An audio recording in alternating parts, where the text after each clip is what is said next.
People, welcome again to another edition of the Coach's Desk. Yeah, man, we're off to a late start today. We wanted to start a little earlier, but there were some technical difficulties, people. But we are here again in another show. Yeah, man. We had a wonderful evening last evening. It was really good. And we are here again this evening. Yeah, man. So, people, we're back.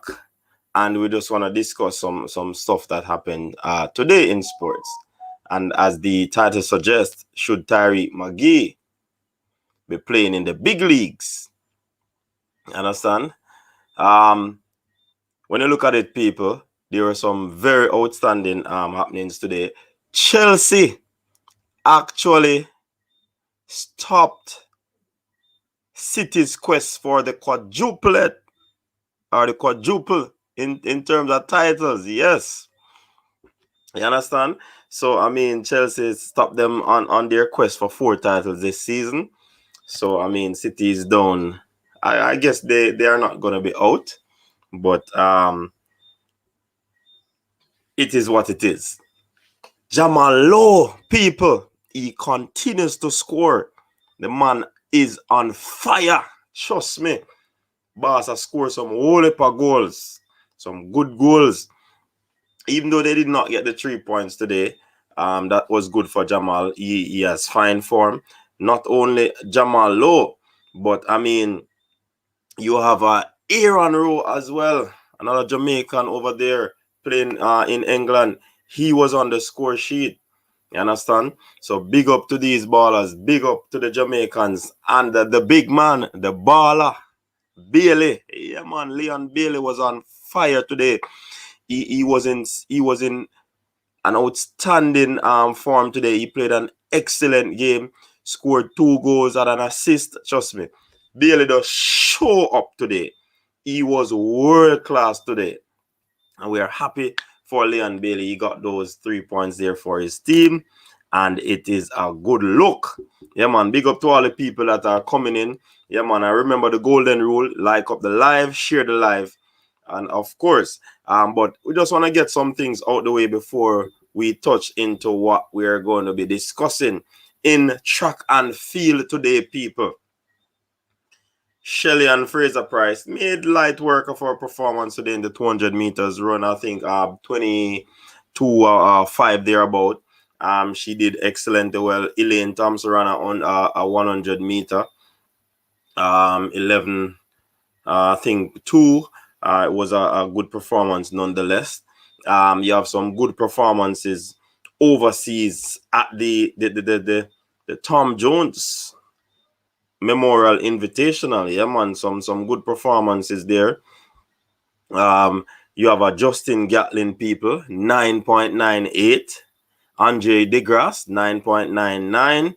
Yeah, man, some people think Justin out, but Grandpa still a run. You have another American, Javon Martin, 9.94. That's a world lead there in 100 meters. So, I mean, when I look at it, these persons are doing extremely well in the world of track and field. And our own Jamaican, former St. Diego athlete Rashid Broadbell, he put in a very good performance today in the 110 meter hurdles that gave him the world lead, 13.15 seconds, hitting 3 hurdles. You understand? So you can imagine if he did not hit those 3 hurdles, it would have been possibly a sub 13 seconds there. But it was not so. I think he has a lot more improvements to go in terms of time. So I'm excited about that youngster. But Grant Holloway had something else in him. He never wanted go soft. So he ran 13.07 seconds to be the world leader in the 110 meter hurdles. So yeah, people, that's a really an update on what is happening on the track scene in the world of football. So yeah, let me jump into some of the comments. Lamar Garden, welcome to the show. Upbeat Boss, welcome to the show. Marcus Garvey, welcome to the show. Simeon fully active. Welcome to the show. CJ Elite, welcome to the show. Richard Samuels, I tell you, I had some technical difficulties, something that I had no control over. Trust me. I plan to come on about 7 p.m., which is 8 p.m. overseas time. But trust me, I had no control. You understand? Yeah, man. Leon Bailey, Simeon, and Jamal Lowe was on fire. Rowan Mayers, welcome to the show, man. Yeah, man. We soon drop the link. Yeah, Chippy with 2 goals and assists. Yeah, man. Fresh God, welcome to the show. Yeah, man. Wayne, bless up yourself. Yeah, man. Barely going with things today. Pure things. Yeah, man. Brown man, security. Big up yourself. Welcome to the show. Rashawn Tomlinson, welcome to the show. Shaquille Smith. Listen, I remind you about City. Yankney Graham. Liston finally get the best of the Clayton today. Yes? Yeah, man. She ran 23-2. The Clayton, one of the twin ran 23-3. So yeah, man, was a good performance. Good run by Brianna Liston there. Yeah, man. Giovanni Brown, welcome to the show. Keeper not even know where the goal is. That's the keeper US want to qualify with. That was a United States keeper. All right. Stefan Dash of the game. Him too nervous. Stacey Spencer, welcome to the show. Yeah, man. You're not missing this live tonight. Not at all. Yeah, Wayne Carnegie, St. Diego, Monk Street and a Punk Street. You understand? David Daly, bless up yourself. Welcome to the show, man. Thank you. Stefan is a log, slowest goalkeeper. Coach, what is going on at Everton from JC Foster College? Everton what? What's his name? What's his last name again? Remind me of his last name, Stacy. James Watson, welcome to the show. Marcus Garvey, welcome to the show. Yeah, man. Okay. Shedrack, welcome. Big up yourself, Raymond. Once a day, I know. Security. Balakar. Yeah, man, we are talking about Tyreek MaGee tonight, you know, so make sure you run on and come talk about Tyreek MaGee. Yeah, man. So, Dayan Mackenzie, welcome to the show. David Daly, Chelsea show up Man City today. Well, if that is the case, then they have to just work with that, you know. But I mean, it is what it is. You understand? So let us jump into what going on with Kemar Bellico. Why he not on the team? Everton Clark. Oh, Everton Clark. Everton is on Kemar Bellico. I'm not sure what is happening with him, you know, but I think, or I believe that he is possibly training with Titans, the club of former athlete there, Michael Frater. I know that's possible where he's training right now. Not sure if he's hurt or he's not ready, because what happened, Stacey, that the federation will inquire about the availability of these athletes, and if they aren't interested in going, then they just select other individuals. I'm not sure what is happening in Everton Clark. It's been a while I haven't heard about him. Dwight James Matthew McNeil Burnley. Him want play for Jamaica. Ooh, Dwight James and Matthew McNeil. Yeah, man. Sounds good. Pep send out a weak team. Him underestimate Chelsea. Joe, welcome. Jordan Brand Sterling. Shelly? I'm not sure. Probably she doesn't want to go. Yeah, man. When you see things like these happen, like I said earlier, Jordan, these persons are approached to see if they are available to play to go to this competition, World Relays, and possibly they would have declined. So that's why. Akeem Bloomfield, I understand that they are downplaying that is a serious injury. So we hope that it stays that way. Chris Smith, welcome to the show. Yeah, man. So let's talk about Tyreek MaGee, Chris Smith. You think that he should be playing in the big leagues? What you say, Chris Smith? Tyreek is a very good talent, you know. You think that he should be playing in the big leagues? You think he's not given the opportunity that his talent is worthy of? Because he's at a particular club right now that he's not getting any first team action. He's actually playing with the under 23s, and from what I'm hearing is that he's highly rated youngster in the under 23, but some way somehow he's not able to transition into the senior team.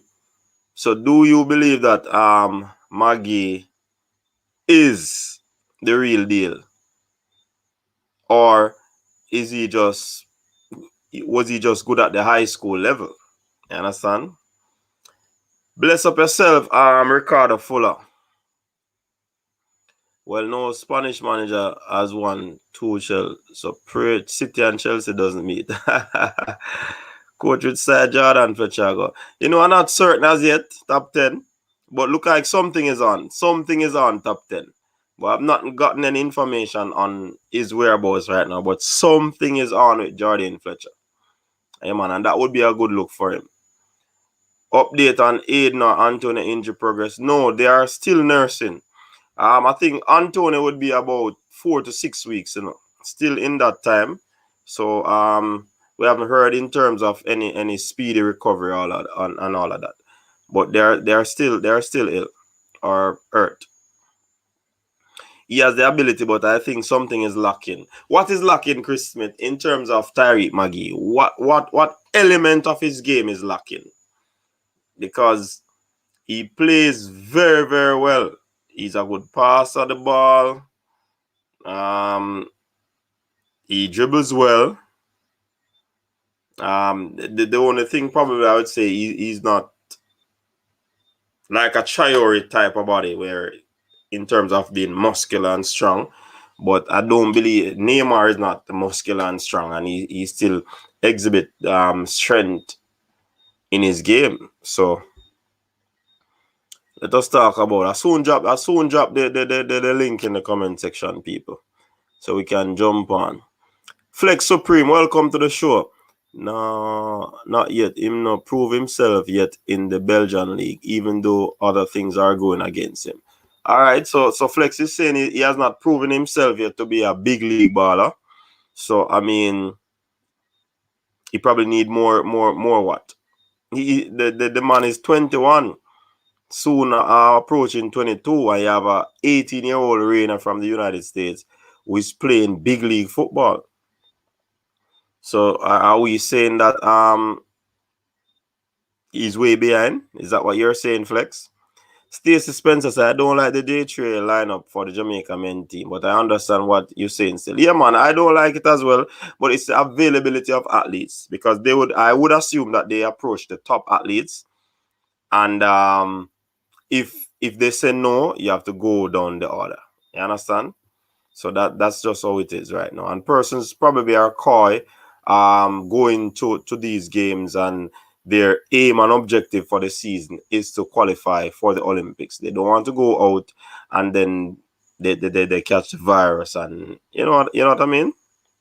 So possible that or some persons are hurt and they don't think they are ready.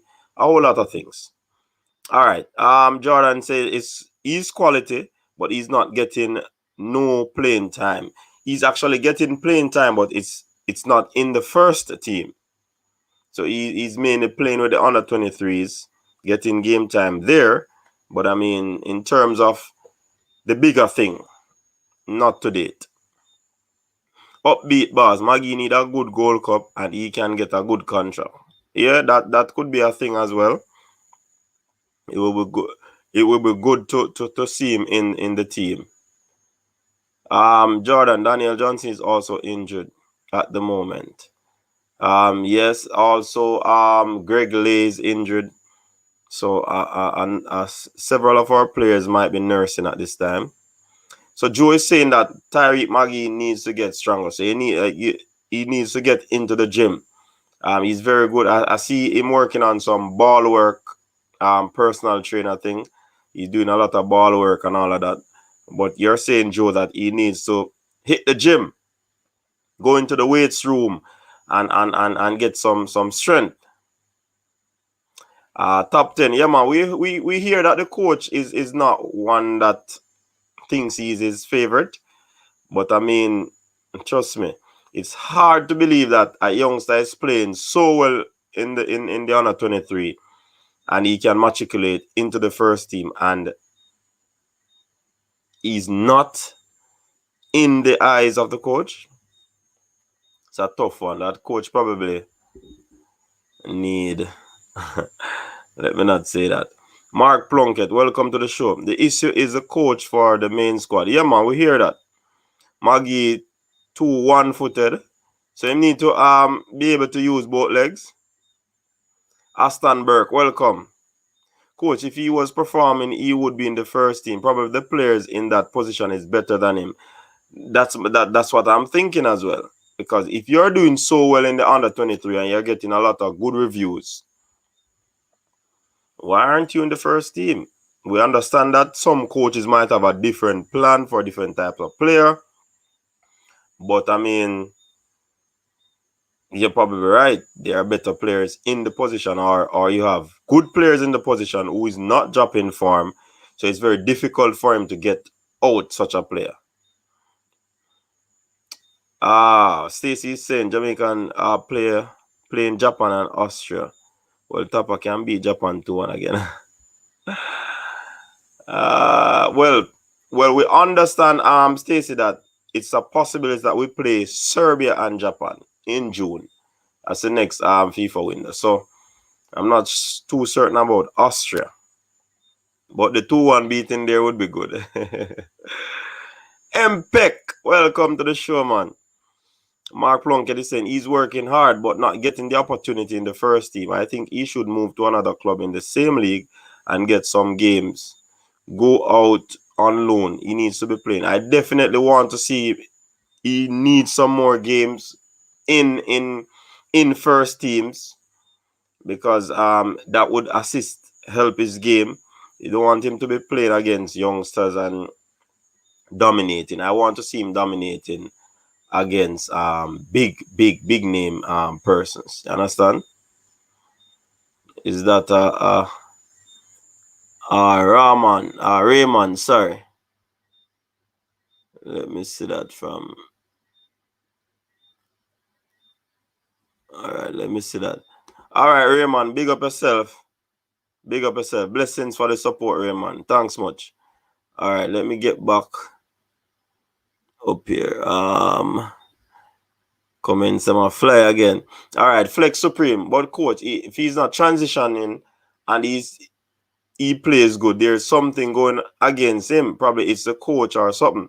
Yeah, man, that's what word on the street is, that the coach doesn't see him in his plan, even though he's playing pretty well. So I think MaGee's circumstance is just pulling him back like an arrow. So when he's unleashed, he will hit the target with great effect. That's a good one, Errol. Welcome to the show.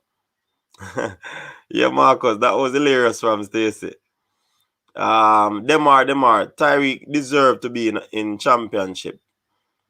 Japan again. MaGee didn't even have any impact with Harborview when he was playing in the RSPL. Why much hype around this guy? One burger, they think so? Well, one burger, they are like hard, man. So you don't believe that he's that talented. All right, Devon, welcome to the show. Tyreek is technically sound, but he needs strength and to work hard. Yeah, man, that's what I was saying earlier, Devon. That he's doing a lot of technical work, ball work, and all of that. But I think that he needs to hit the weights room. I believe Peter Levers is better than MaGee. What do you think? Top 10. Get back to that little more.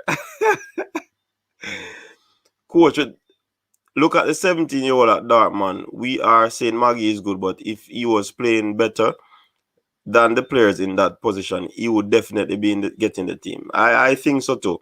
And I made the comparison between him and Gio Reyna from the US. Gio Reyna is about 18 years old, and he's playing for the US. He's playing, I think, in Germany and starting. So, I mean, trust me. The style of play the coach play doesn't suit him. All right. Tyreek lacks off the ball movement, and that is critical in Lee Young. If him not have the off the ball movement, that is gonna be a problem. Can we look upon a Antonio, very good on and off the ball, especially his off the ball movement, killer. Japan have good team, so they can get 2-1 for true, Stacey. Yeah, man. Flex, there's extra forces going against him. This looks like politics. Maybe MaGee is not having any impact in the U23 team. All he does is post a free kick every 5 games. Ron Brogard, yeah, hit. They said Austria too. What? So if Austria is in it, then probably it is a switch between Austria and Serbia, or are we getting those 3 games? Interesting. All right, Brogard. Flex is saying he's doing well in the second team, but something not right. Well, from what I heard is that the coach doesn't have him in his plans.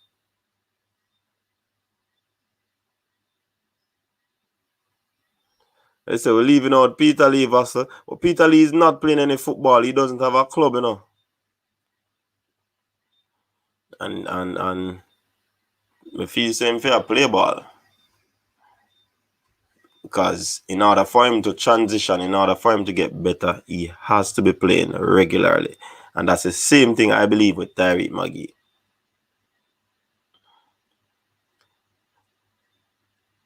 Welcome, Jason Ferran. MaGee's a wicked baller, like Ravid said. Yeah, Wayne. But he need more big man game. Jamaica just needs to be playing the best on 100 and win the Gold Cup and qualify for the World Cup without struggling. Yeah, Rising King, welcome to the show. All right, I think it's now time to drop the link, people. Some people just come on and I'm a JC old student. MaGee is in a different class. You hear that, people? Ron Mays is saying that. Coach, we can't be blaming the coach. If he was performing, he would get his chance. Not because he is good in Jamaica, he thinks he'll be good in Europe. That's true. I'm not blaming the coach, Chris Smith. The fact is that that's a word that has been floating around for several weeks now, or even months, that the coach doesn't have him in his plan. But I understand what you're saying. Very solid point. MaGee needs to come work to build his off-the-ball skills. All right? What that comment they're gonna know? Jano. All right. CJ Elite, that's one burger. Me just attack Fox, What impact did he had on Arborview when he was there? Got quite interesting discussion that go on there, Burgard versus Elite. All MaGee do a post-training clip. Burrell done. Coach, remember that Europe is the best of the best. That is true, Chris. That is true. So probably they don't see him in the light that we see him. Big side, we have everybody want to play with now. Unseen, welcome. It's a Chelsea on the move. The way MaGee play, he fits a Man City, Real Madrid, and Barcelona type of play. He needs to be more like a Bruno Fernandes. Where's the Simeon? He must slap hard. Yeah, man, the man means no words. Not every baller can go to the championship according to Flex Supreme. We need to set our sights wider than England. More while a baller can go to Spain and France and Germany and other top league and flourish. True. Should have never went to Europe. You don't grow there. You already have to be good. Okay.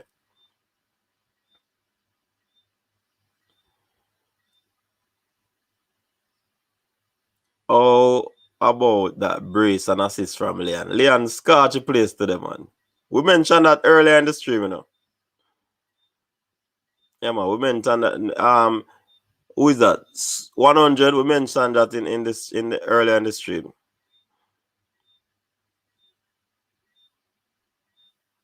Yeah, man. Remember. Kevin De Bruyne was at Chelsea, you know, and Mourinho was there, you know. Mohamed Salah was at Chelsea when Mourinho was there as well. Nothing transpired. They were sold. And then a Pep Guardiola saw them, Pep Guardiola saw Kevin De Bruyne, brought him back to City, and he's outstanding. A club saw Mohamed Salah and brought him back to Liverpool, and we all know what he has been doing. So sometimes the coach really doesn't like the player in terms of what he has to offer, and he's oftentimes left out. So the coach sometimes play a role, man. MaGee will be Jamaica's midfield general in the near future. Lincoln fans of football, welcome. Errol McLean, welcome. Linval Salmon, welcome. If the coach don't trust you, you won't be picked, especially when the team is fighting for survival. That's true. If he's not being pushed at the highest level, then how is he going to be to improve? He's dominating the under 23. He deserves to be in the first team. It's simple. His agent needs to start working this summer. I'm not sure about he deserve in a Mark Plunkett. Because remember, the coach really have the final say where that is concerned. And if him knowing the coach plan, or you have better players in his position that are playing better than him now go get in a game. Yeah, Simeon. True. He's good talent, but I believe he needs to find a team with a coach who believes in the young talent to give him a chance. Yes. I believe 100% that Jamaica have a good side that better than 95 to 98. So, coach, since he's not in the coach's plan, why the club still insists to keep him? Like, make it make sense. I guess it's his agent now would have to decide if he wants to stay. You know what I mean? One bro God. All right, man. I'm gonna drop the link now in the comment section. Hold on, me not see me people them with the rich people in the boat. All right, Uncle Raymond the boat today. All right, no problem. MaGee a baller, man. He will soon move to a club that like his style of play. Yeah, basically that's my for wait one. Mr. What that brother say. Sometimes coaches time for ballers and don't be surprised Leicester City grab him up and he becomes a superstar. Who did buy De Bruyne? And a Pep? Who buy De Bruyne top 10? I think Jamaican overrate some players because people keep saying MaGee and Vassell is so talented. So if they were, why are they not playing? That's a reality. We have to check, you know. Keep underestimating Tuchel and his playing style. I tell you, you don't judge team by a West Brom game. They were looking to FC Porto game. Dre any weather? You see, German coach them, you can't take them lightly. So a big coach you have. Me not doubt that. So all who doubt that, think twice.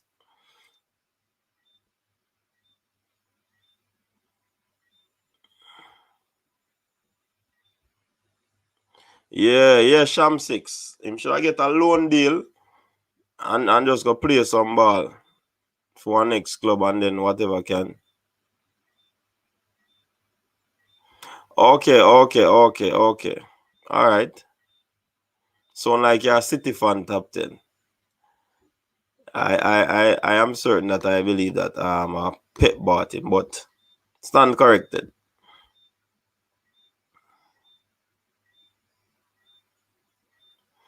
Boy, I think I pep by him, you know. Where say Simeon? I pep by him. Check it out the top 10. Check it out.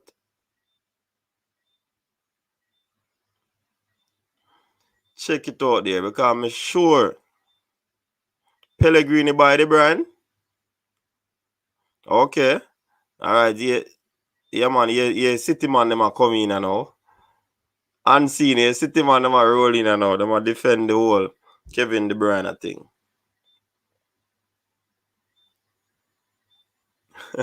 Paul Ellis, Wolfsburg by Kevin. When you are good at schoolboy level in Jamaica, Jamaica is 50 years behind Europe.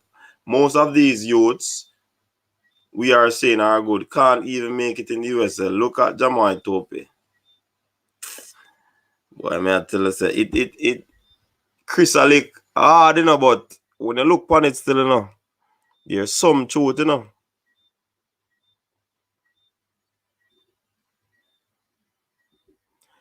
Dre, anyway, they always say Chelsea, Leon Bailey, I go, no, sir. But it would be good for him still, you know. Alex Marshall, he's in Canada playing football.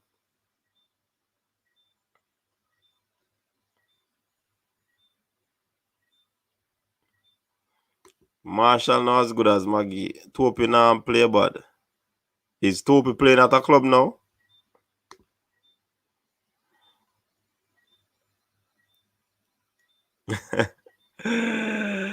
Yeah, man. All right, people. So me drop the link then at the comment section. All right. Travis Leon going to City.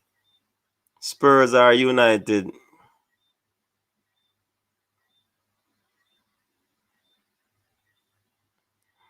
Yeah, man. They want to talk about who Bailey to play for Chelsea. Yeah. All right, people. So the line is open. Can jump on to the panel and like we do, running at the discussion. Unseen jump on early. Lock him space. There, Coach Minzy. There. Yeah, Unseen. Welcome. All right. So if persons want to follow Coaches this on Twitter, that is it. Coach Minzy. Instagram and Facebook. Yeah, man. So you can find us on all these platforms. So Unseen, big up yourself, man. Welcome to the show. What go on? There. The topic, Tyreek MaGee, right? Yeah, man. What you say about MaGee now? Because I see Chris and Lick hard in the comment section. Chris, come on it. Chris, you don't have to turn on your camera. Just come on the panel, Chris. We want you to speak. Well, And Coach. you know, means the word, you know. Coach. Yeah. You have some people will grade hard. You have some people will, see it in a different way.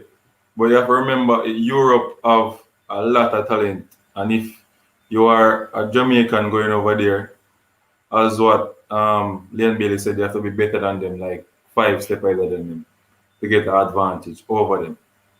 You understand? Mm-hmm. And we here don't know what is going on. We just listen and hear it.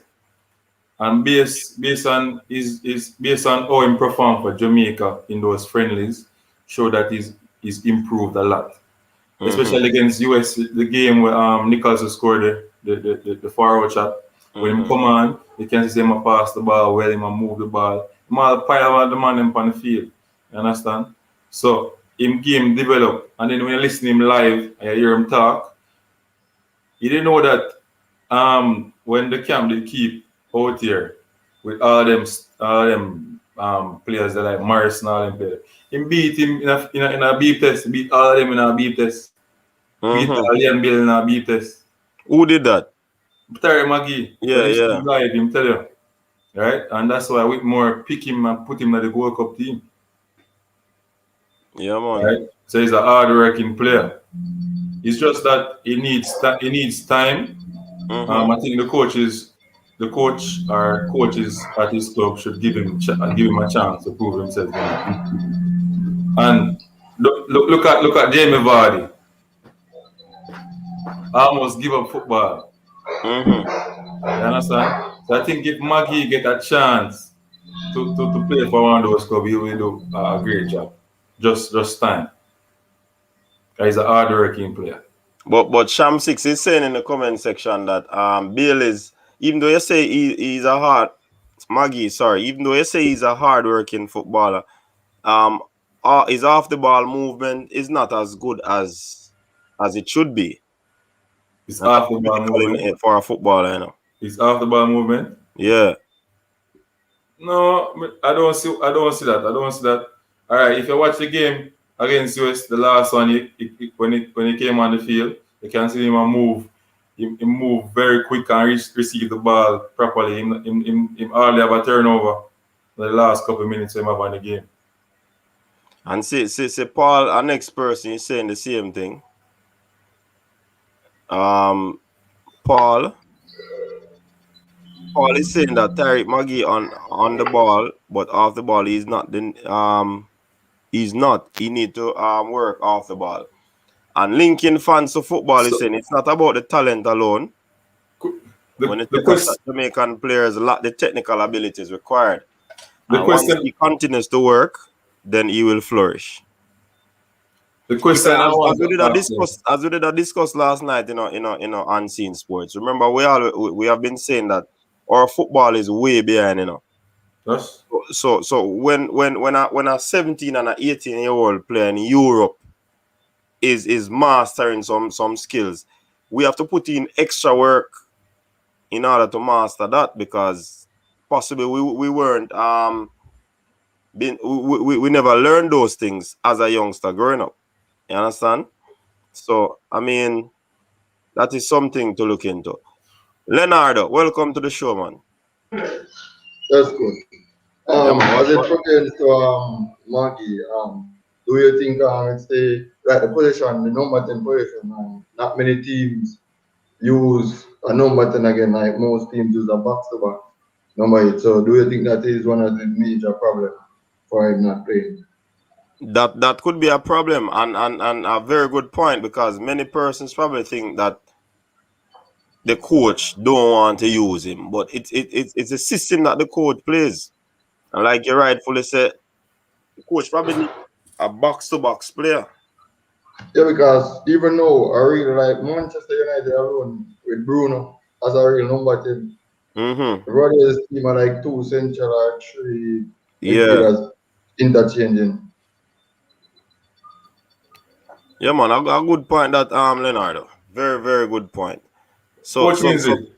yeah, man. The question I want to ask them is, they're grading Tyreek MaGee out here in Jamaica playing schoolboy football or the games that he played for the club in Europe. He never play for them. Yeah, man, he play match and score. For who? The club him a play for. Depend. No, Yeah, man. He not yes. playing a first team football for them yet. Not first team, second team. The second team him going in front of Yeah, him. in the under 23. Him never going to the first team yet. No, but But him signed for the club. He yes, signed for the club. But persons are expecting him to be in the first team, but he's not currently playing for the first team. no. And they are saying that he's doing pretty well in the under 23s.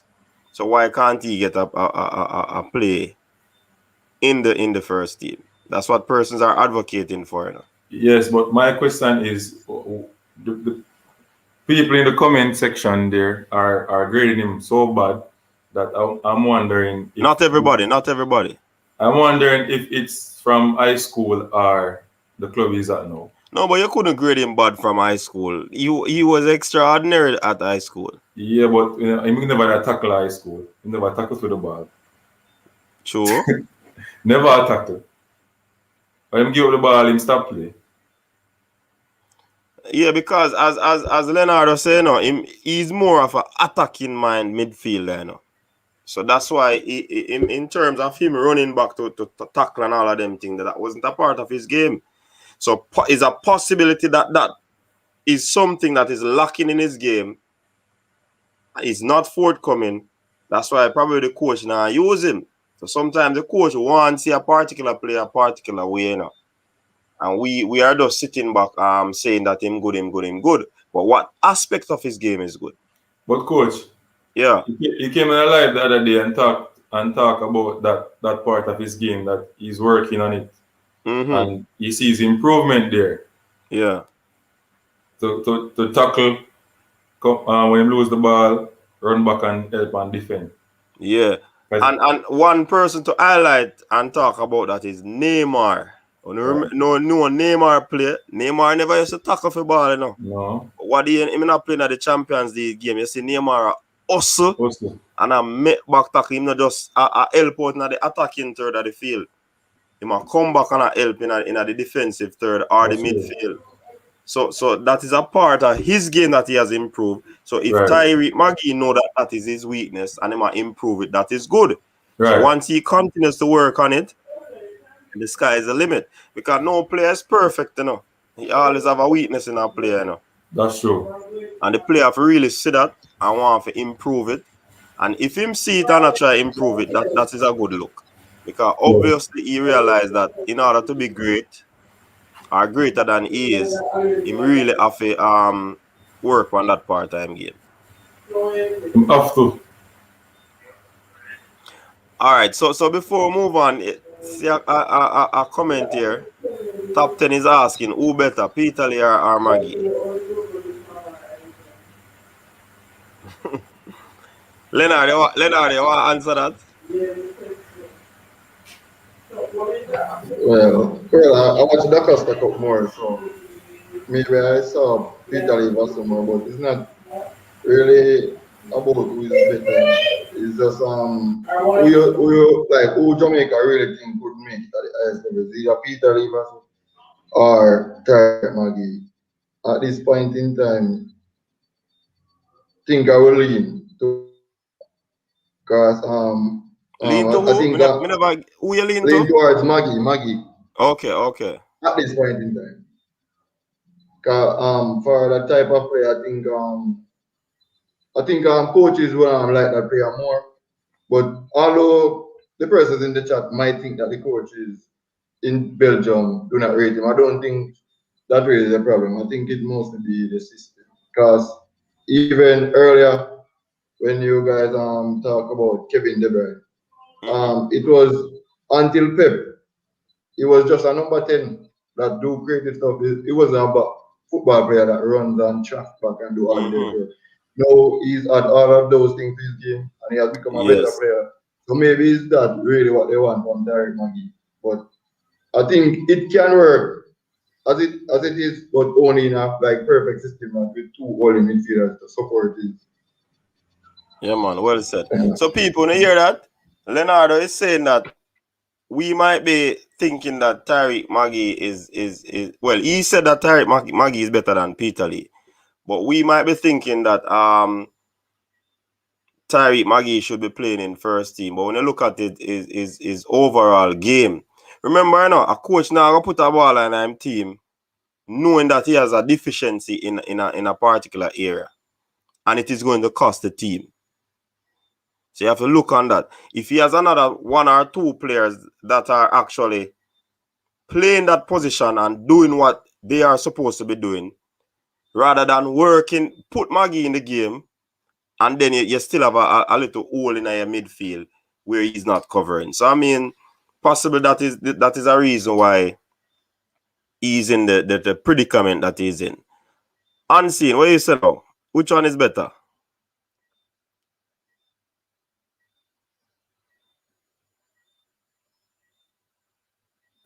Yeah, I would say MaGee, and why I said that, somebody said in the comment a while ago that Peter Lee is lazy, and I share the same sentiment.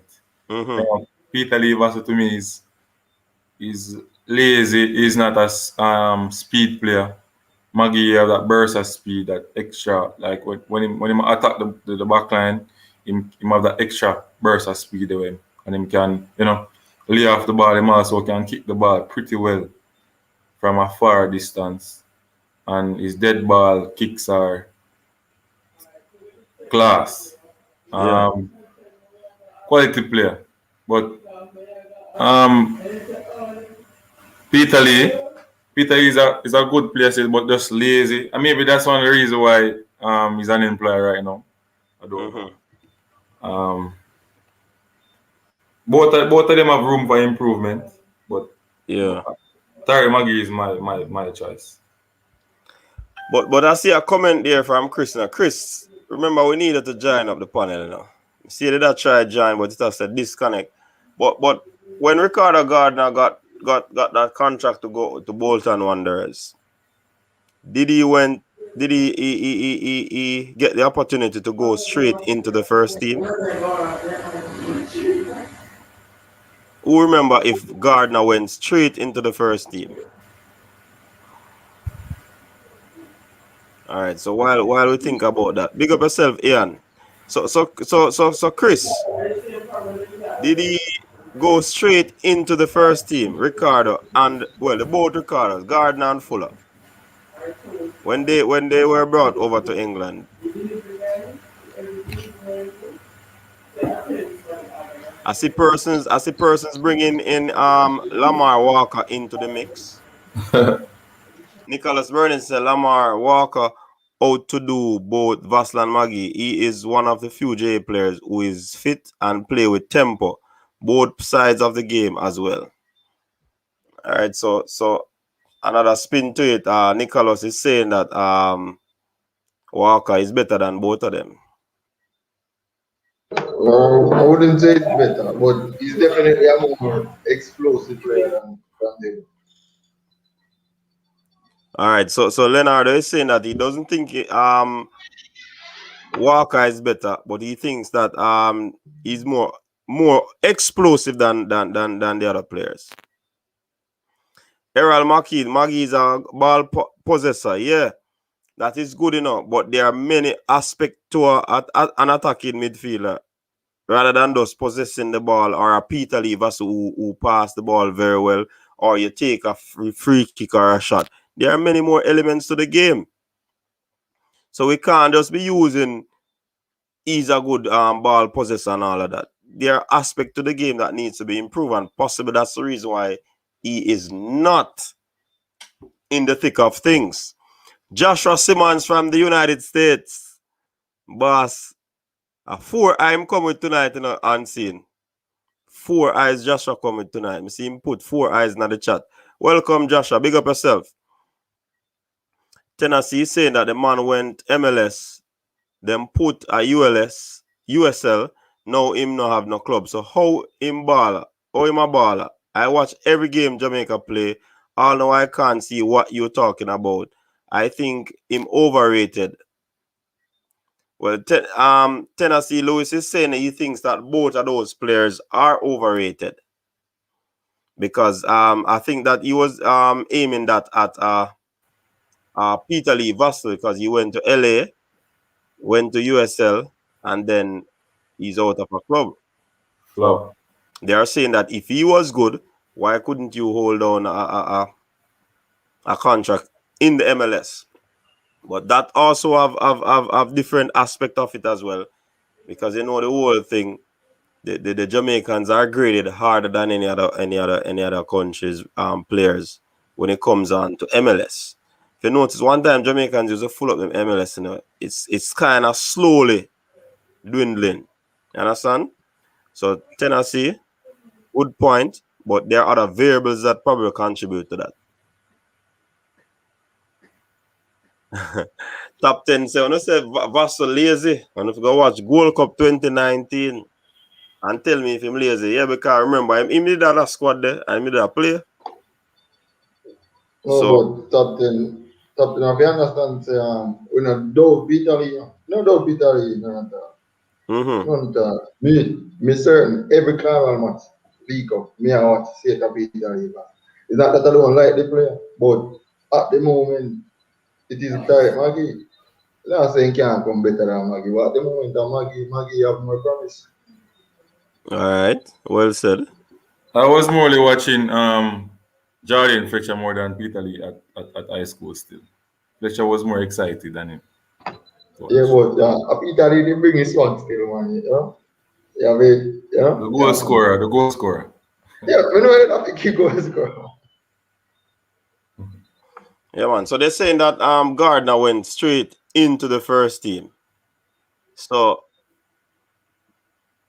MaGee had a lot of clout behind his name or talks in terms of his ratings by fans and supporters. But he went to Cassiopen and he has not played in the first team. So persons might be questioning, is he really a good player or he's overrated because you're gone in Europe, the mecca of football. So the talents that you used to play against in Jamaica, they are really subpar. So you're in the lines then now. So how are you going to flourish? What different do you carry? And probably that's the reason. You understand? So we can't look on it as a preference thing, because we know he's a Jamaican and we are trying to support him and whatever. But when you look on it, we are way behind in football. All right, coach. Yeah. Coach. All right. So this is what I think the team is doing over there. Tyreek MaGee come to the club, but is under developed.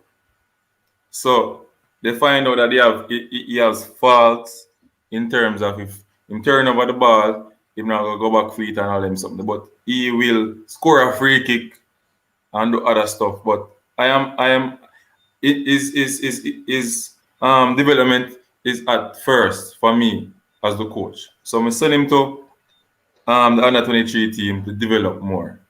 Right? Develop more, and then we look back at him in the later future. Then we try to plug him into the team. You understand? That's why he's working so hard and developing more, getting better on his craft. No. That's what I think is happening. Yeah, because he's doing some personal training work, some hard work. I see him posting clips and all of that. So possibly he's working on some aspect of his game. Right. Dayan, 21, welcome to the show. What say you? Yeah, man, respect, coach. You see. Yeah, man. Yeah, big up to the people on the panel and all the fans. My take on MaGee. You know what I mean? MaGee is a good player, a real good player. He's technical, he's skillful. You know what I mean? He has some flair to him. But a lot of these clubs in Europe, when a player go to these clubs, the coach is not just looking for flair and skills on the ball. He's looking for your work rate. You know what I mean? You have to have work rate. You know what I mean? You have to be able to tackle up. You know what I mean? You have to be able to fight for the team. And sometimes these players need to sharpen up that aspect of their game before a coach will really have them in his first team. You know what I mean? So I'm thinking he's in the under 23 team to work on his games, overall game, not just, all right, yeah, I'm technical, I'm skilled, you know what I mean? I can beat a player or whatever. He has to work on his full game, you know what I mean? Then when he goes into the senior team, he can stamp his authority, you know what I mean? And that's what I'm thinking is happening. So it's just how fast he can get all of that together, you know what I mean? Yeah, man. Good point. And I listened to live some time ago with Juna Flemings, and he emphasized this, that many times the Jamaicans go to these overseas clubs and they don't work as they're supposed to work. Because he said that, and I'm not quoting verbatim, I'm just talking as I remember. He said that what he see these players do, if the coach set up 4 cones, you do the high step over or the high knees, a man probably take up 2 extra cone and put it down, and I do 2 more addition from what the coach give them. So basically what he's saying is that you have to work extra time in order to stay with these programs. So sometimes we go with this chip on our shoulder thing, because we are ball at Jamaica and we get all our ratings, sometimes we don't really go in the environment and put in the work that we're supposed to be putting in. And sometimes our advisors probably don't give us the advice that we need. You understand? So evidently, players need to work harder, even behind the scene. Because when you look at the top players, before training, they are early. We have to do some free kicks. We have to do some control. After training, a man I get some balls and I do 100 free kicks, 100 long passes and all of that. Really, Sometimes you enough have to put extra in the time. work extra in order to get the result. Because you can't do the thing the same way, expecting a different result.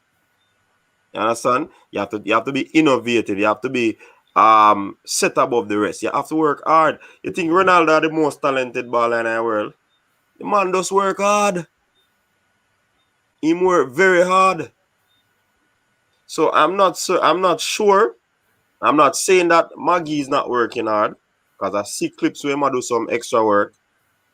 Him probably smell the coffee now and see what is happening. But trust me hear the baller say that. So you have to put in extra work. You understand? And oftentimes we don't go in those environments. When I went to a course, and the football lecturer said that when he played in the time when Pele was playing in MLS, the man said him going first day training and I set the pace and all of that. And the man set the pace. Next day, him find out say him a drop back. They don't care about your fitness when you coming on. You have to ensure that you're fit. So you have to put in work before you go. And even off-season ballers have to ensure so them stay healthy, them stay fit, them have to stay on top of them game. So a whole heap of variables, a whole lot of variables. You understand? Me jump back in some of the comments them. And the comments them are coming in quick and fast.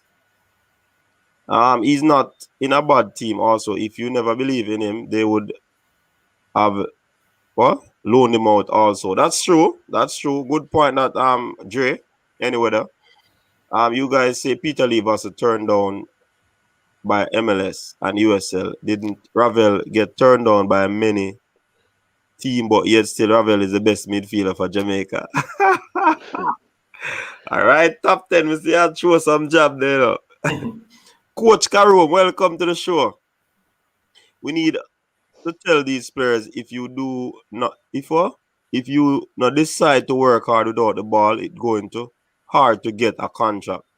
That's what it's all about now. Yeah, off the ball movement have to be on par.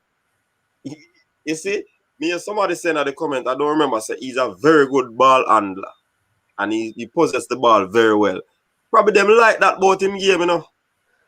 He's a very good passer. Probably them like that about his game, you know. You understand? But at the end of the day, he probably is not working off the ball. He probably is not tackling well. He's probably is not tracking back. He's not helping out with the defensive section of the thing. Those are important aspects of your game. You understand? Let me continue. Sports DTM, big up yourself, Kurt. Welcome to the show, man.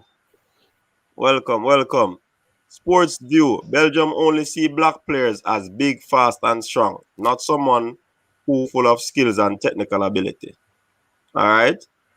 Devon Porter, the Jamaican, are not in the US in abundance because the Americans do not want us in their top league.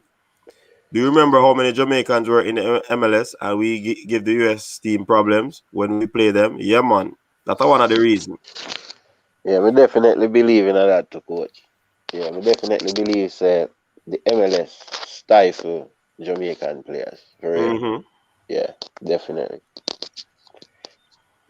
Yeah, man. And Giovanni said that MaGee himself knows that he needs to do more off the ball movement. Yeah, and I think he's working on that. But that's what I'm saying in a Giovanni. You see, the 18-year-old them from Europe, They already know those things, you know. You understand? Them already know them things there already. And we just learn them things there. So overall, they are fully developed while we are playing catch up. It's just a reality of the thing. Crazy how the TV say the coach clearly don't rate MaGee. The squad could have 3 more players, but them not even make him travel with the team. Is that a matter of not rating him? Phil Foden is 20. Get a chance. Pep he's not let what? What is? Feel Not read the Foden. comment there. I don't understand it. Don't understand the comment there at all. So Coach Karuma say high work rate is the key. And Chris Smith is saying that Bailey went to Europe young and he made it and him still there Europe a play ball. But that's different. That's different from Tyreek MaGee. Yeah. He went All to a right. structure. Devon Porter. See the American spy here, Joshua Simmons. Him say if you believe, some people really believe that MLS have an agenda against the Jamaican players. So for persons who don't know, Joshua we're bridging from US. Him give you the scoop and things. Him come look out and see what go on. Not really people, but anyway, we just have that just to say. So Joshua, there's no ill feeling of Jamaican players in the MLS. That's what you're saying? Let me see. Joshua soon reply to that. All right. Let me see some more of the comments then. So Great 7710 said MaGee is magical. His time will come. The coach must have a valid reason why he's not playing the magician at this point. But if he knows the game, he will play MaGee for sure. Of course, the coach must know a game. Hey, there can be one weakness in a game why you don't get no game, you know. Can be one element of your game why you don't get no game, you know. You know, you say you're not good or the coach not rate you. One element to a coach. And probably the coach tell him things. I say, youth, you need to go work on that. And that more you work on. Coach. I'm still at the club, no? Him still at the club. Coach. Yeah. Look at Bailey at Leverkusen. They fire Peter Bosch and the other new coach, and Bailey couldn't get in the game. So a good while him have to come off of the bench.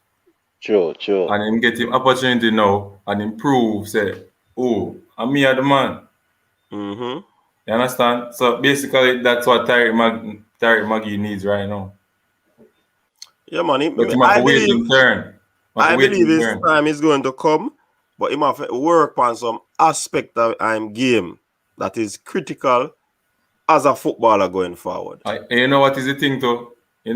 Football is football really wrong, you know, because Tyreek MaGee can go and play for Jamaica in the friendlies and in Gold Cup and perform so well, and you know, our next club just come with a bag of money and him not even get to play for the first team, different club. Ghana Premier League. Yeah. You understand? Yeah, man. Just an opportunity to go out there and showcase your skill. Just an opportunity. Yeah, man. And like me said, me still gonna support my point of me say a while ago. Him could be the Walter Boyd of Jamaica, the Leon Bailey, but there possible is one element time game where the coach tell him to go work on. And in order for him to work on it, he need time and he need playing time. And he might play in the 23 team. And he might do work behind the scene. So him time will come, man. You know the question would ask, why Ravel would say Tyreek MaGee is like David Silva? And you have people saying that MaGee not ready and those stuff. You know, Ravel is from the Manchester United, your team structure. And he's saying that MaGee is a quality player. Right? So I don't see why people will say that MaGee is overrated or stuff like that. You understand me? Just the kid just need his chance. Yeah. All right. So I am sure sports with Manning's man said, let me say it again. At what age was MaGee a star in Jamaica? I believe 18. And by 18 then he should have been out of high school and playing professionally. Yeah, because of our system. All right. We can't stop that. Unless some real structure are put in place to get the youth them developed from early 14, 15, them gone to Europe. Understand? Mr. Joshua sent a message now. We have to look for what Joshua say now. Master, go on. Raymond is saying Pastor Omar Stennett should pray for us and the Jamaica national team. Yeah, Raymond. So here's what Joshua is saying. What Jamaican player do y'all think should be in the MLS and why? Who are we ignoring? Good question, that Joshua. Very good question. So the people have answer Joshua's question. Because we are called for Jamaicans to be playing in MLS. All right. Coach, you is saying that our local player don't work hard enough. We as coaches need to change our approach out here. We are to be blamed for not improving our craft, so we can't get them to meet international standard. And this is coming from a coach, people. And him can't say it any better. Cannot say it any better. I'm not going to add anything to it. Well said, Karoom. Well said. Because oftentimes we blame the player, and we as coach, we don't reach a standard to, coaches, they don't reach a standard in a coach parchment. That's true. Yeah, man, we don't reach certain level and standard, and we want you to play at certain level and standard. You understand? I heard Craig Butler say something about Alex Marshall. Him say, yes, Alex Marshall dominate high school football. But when him go Germany go do a trial, the second division, second league, him can't use him right foot good. Mm-hmm. Him now get a contract. Yeah, one footballer. That's so at the end of the day, we hype him up and yes, we now look on him development as a player. We also look on him glory when he cut with him left foot and kick the ball at the back of the net. What about his right foot? What about his right foot? Yeah, man, go ahead. Ask just what a question. See? Junior Flemings. See? Why is Junior Flemings not in at least the worst MLS team? You understand what I'm saying? For 2 seasons, Junior Flemings performed very well in the USL. You want to tell me none of the MLS teams don't have any scouts watching the USL to see Junior Flemings? You understand what I'm saying? You want to tell me he can't even be in Cincinnati team? Yeah. You understand what I say? Yeah. So if Junior Flemings do so much for the last 2 seasons, apart from we all know what them accuse him of saying, you know what I mean? And he cannot even be in Cincinnati's team. Yeah, that's tough. You understand what I say? So, you know what I mean? All you gotta tell me say, them not have nothing against Jamaican players. I know so many Jamaican players who got MLS and them career just finished. Them career mash up. And them they have at least 2 more seasons leave to play in them career. Demar Phillips, a very good left back, one of the best left back Jamaica ever have. In career finish a Real Salt Lake. Mash up. You get what I say? Them just disappear off of the radar. So, you know what I mean? I don't really have nothing against any league or whatever, but I just say for the MLS, I don't think they highlight and push Jamaican players like they would push a Colombian player. You know what I mean? Yeah, but him answer the question then. Dejan, see the on screen. Yeah. Me understand still coach, but I'm just saying. All right, even like how MaGee is on the bench. You know what I mean? I'm team. Then put a guy on the bench and let him work in training and prove himself. You know what I mean? Give him a 10-minute here and there.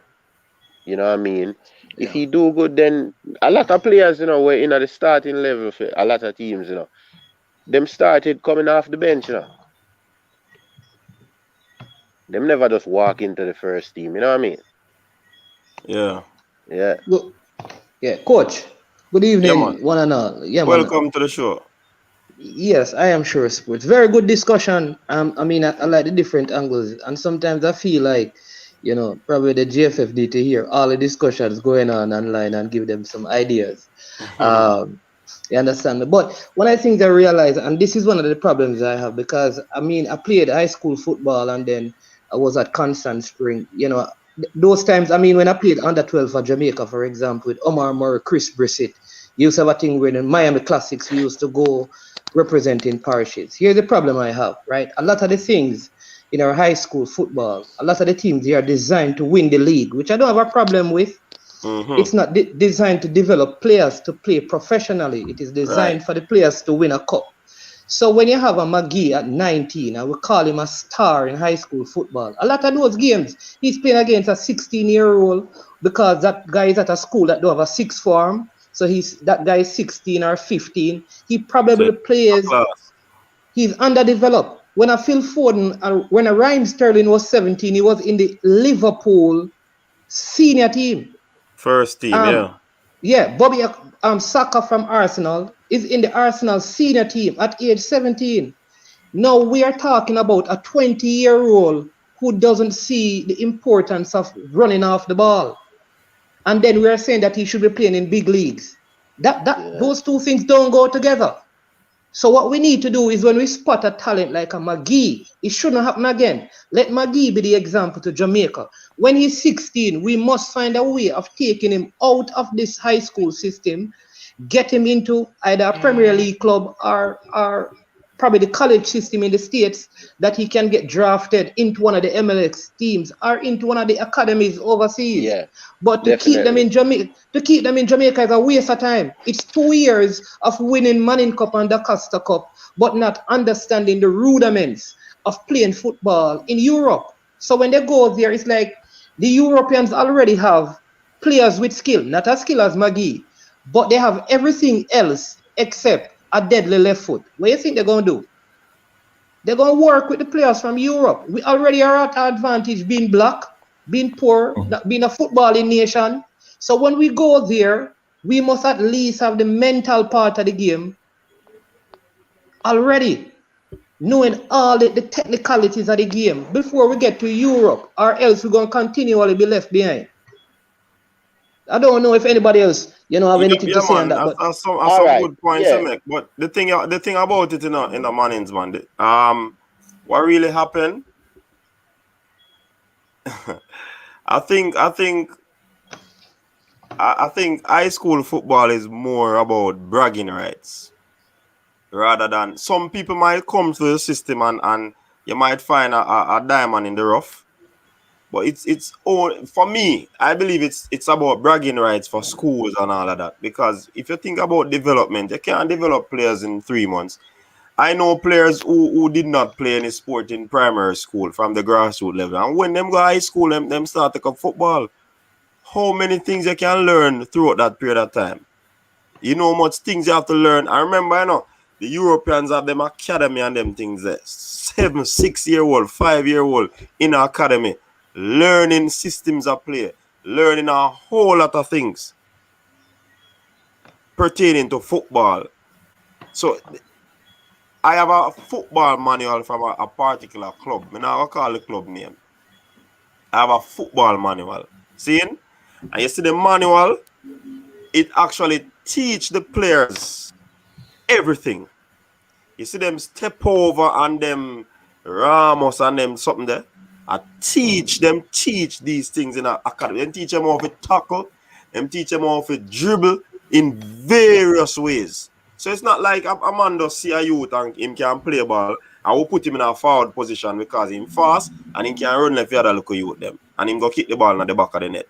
And also them approach football.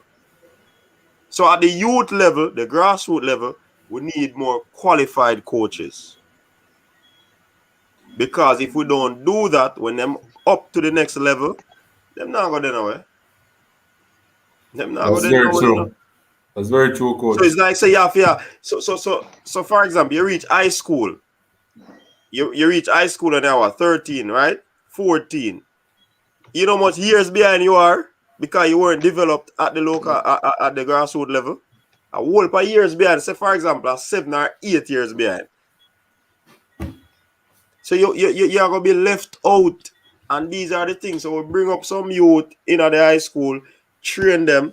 Some of them adapt quickly, don't get me wrong, but they adapt quickly to play that system that you have. When you look on the whole blackboard work and all of the video work and all of that, if you ask them some questions pertaining to a particular position, they don't know. But then can play it. To what? To suit the team that they're in. So the whole development of football, they're way behind. Coach. Way behind. Coach. Yeah, man, go ahead. I think the one of the biggest problem we're faced with is that we try to not develop our football. We try to look on overseas football and not try to pick something out of what they are doing right and try to build our team. Why we want to take our players and send over there and we can do it. We just need the structure, the mindset. It's the mindset, we have the mindset because it's not rocket science. It's not rocket science. If you go Phoenix Academy right now, you have a coach there teaching the players skills. Right? You have a coach teaching the players skills. Can tell you that. You have a coach teaching the players how to take free kick at Phoenix Academy. You understand? Those are the things that all clubs, all schools should have. And it comes down to who is going to invest in that particular structure. And if we don't have that, we're not going to win. You're right. Because one comment in the comment section say coaches get paid to win. And I've seen with my eyes, I heard with my ears that a coach say, in a business about a certain thing. Remember, me get paid for win. Yeah. So these players, and look here. So for example, a coach have a bad run a farm. Him team have a bad run a farm. First thing what the administration are gonna do, I go fire him, give me pink slip. True. Why? Because they expect result.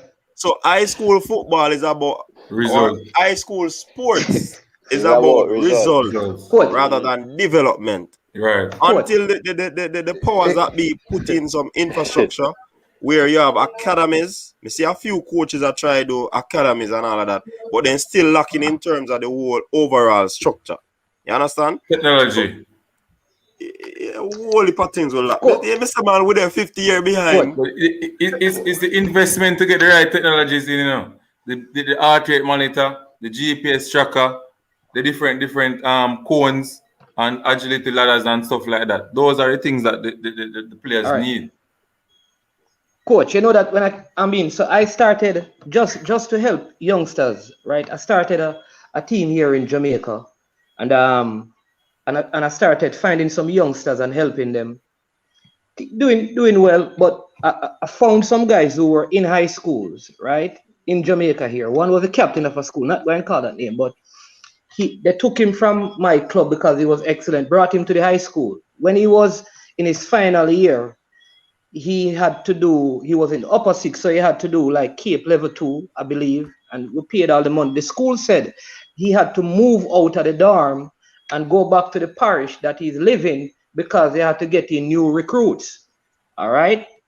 And so now you have, so the school system itself, I'm using that point to say this, the school system itself you're exactly right, is designed for the coaches to win and the team to win. And if you don't, and that is why I believe like GC Foster plays an important role in all of this, because they're not preparing coaches necessarily, but teachers who can be PE teachers and qualified football coaches. So they're employed by the school, right? So their salary is not to coach the team. Their salary is to be a physical educational teacher paid by the Ministry of Education.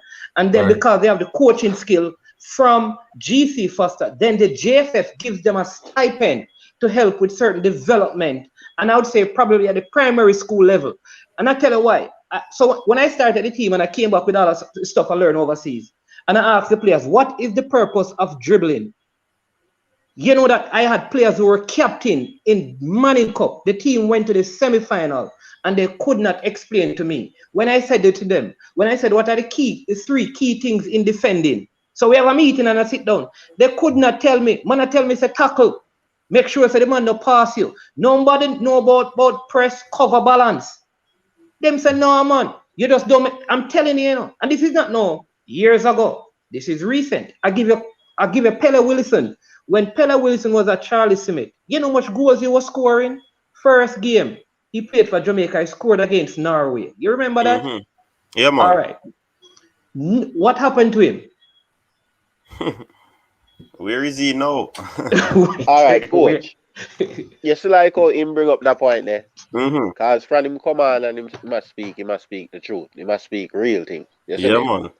And a lot of Doncaster Cup and, you know what I mean, Manning Cup players came and they were stars, like serious stars, and them never get the push. You see me? Them come and them fall by the wayside.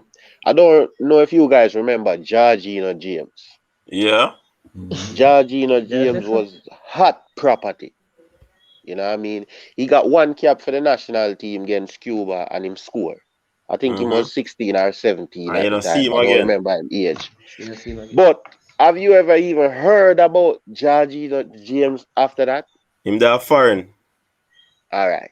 He must have do something different. Because I don't hear about him in a football.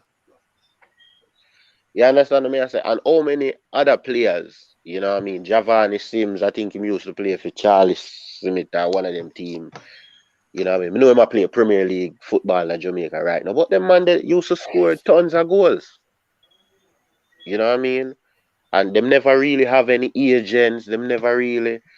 To me, after them done play Doncaster Cup, I don't think they were focusing on football the way they should to be a professional. You know what I mean? Yeah, man. So the guy bringing up some real good points. You know what I mean? And we need to let that stop in a Jamaica where we have some players and 2-3 years after when them leave school, we don't hear about them again. Let me tell you this, man. You see the community thing behind them, you know. You come from a community and you play pretty decent football against the 16 and 15-year-old. So you have a throng of persons behind you, give you support. Yeah. So your head starts swelling, really reach the way, Your Lord is the greatest thing, And many of these youngsters are given top footballers' names. Saviola, Messi, Neymar, all sort of big names. Yeah, so them feel like them reach. Don't call Neymar. Don't call Neymar still. Neymar, I still don't call him, man. Because big baller. When in truth and in fact, these players are just exciting the fans. You do a little step over, you flick a ball over a man's head. Yeah. But what about the other elements of the game? The critical elements. Because football is easy, You see, once you can control and pass, you do anything else, But you have elements like off the ball movement, you're moving a space, all of these things. But we think about holding on to the ball, doing a lot of trickery, and feel like that is football. That just excite the crowd, If you notice when these players do these things in international games or club games, no real thing that they're behind it. And just we, the fans from Jamaica or the Caribbean who watch these games, get excited. That don't really cut the dash, as some people would say. The important thing is the overall game. You understand? So a whole heap of thing, cause, but we have to really put it into perspective as well. We are in a third world country. You understand? But I'm not making an excuse now, It's not an excuse I'm making by saying we're in a third world country. But when you look at it, even though we're in a third world country, if you check it, you can find one Jamaica that can be a superstar in every sport in our world. Once we try it, we can excel at it. But you see, the issue, again, it boils down back to the whole infrastructural development. We don't have that. The best coach is fair coach at the grassroots level, you know. But guess what? A man I go want the highlight. Oh, I make coach a team, the man. I make coach a youth there. Beat up him chest. You understand? Because if they use them now learn the correct thing at the primary level or the grassroots level, they have to go on now and retrain when they go in another system. For example, they move over to high school. A lot of them retrain, you know. So, my coach used to tell me that. My coach said if you kick out the ball that way. But no, this coach has said, no, don't kick it out that way there. So, a whole political aspect of the game, man. I could try to get in some more of the comments them. Mount Pleasant Academy is doing the best thing for the youth development in Jamaica. Yeah. They're going far and wide to get the best talents and nurture them. Trust me. Why focus on football but not bread to the family table? Hey, that's one big question in a Lucian Black. Trust me. You have a few players who will make it though and play football outside of Jamaica. But what's the percentage? You understand? So that's a very big question. Professional football in Jamaica, well, is it professional football? But Coach Minzy, the grassroots development answer that question. Once we develop the grassroots, that means we are preparing better players for the market. So Thank you. You understand? Thank you. Well said.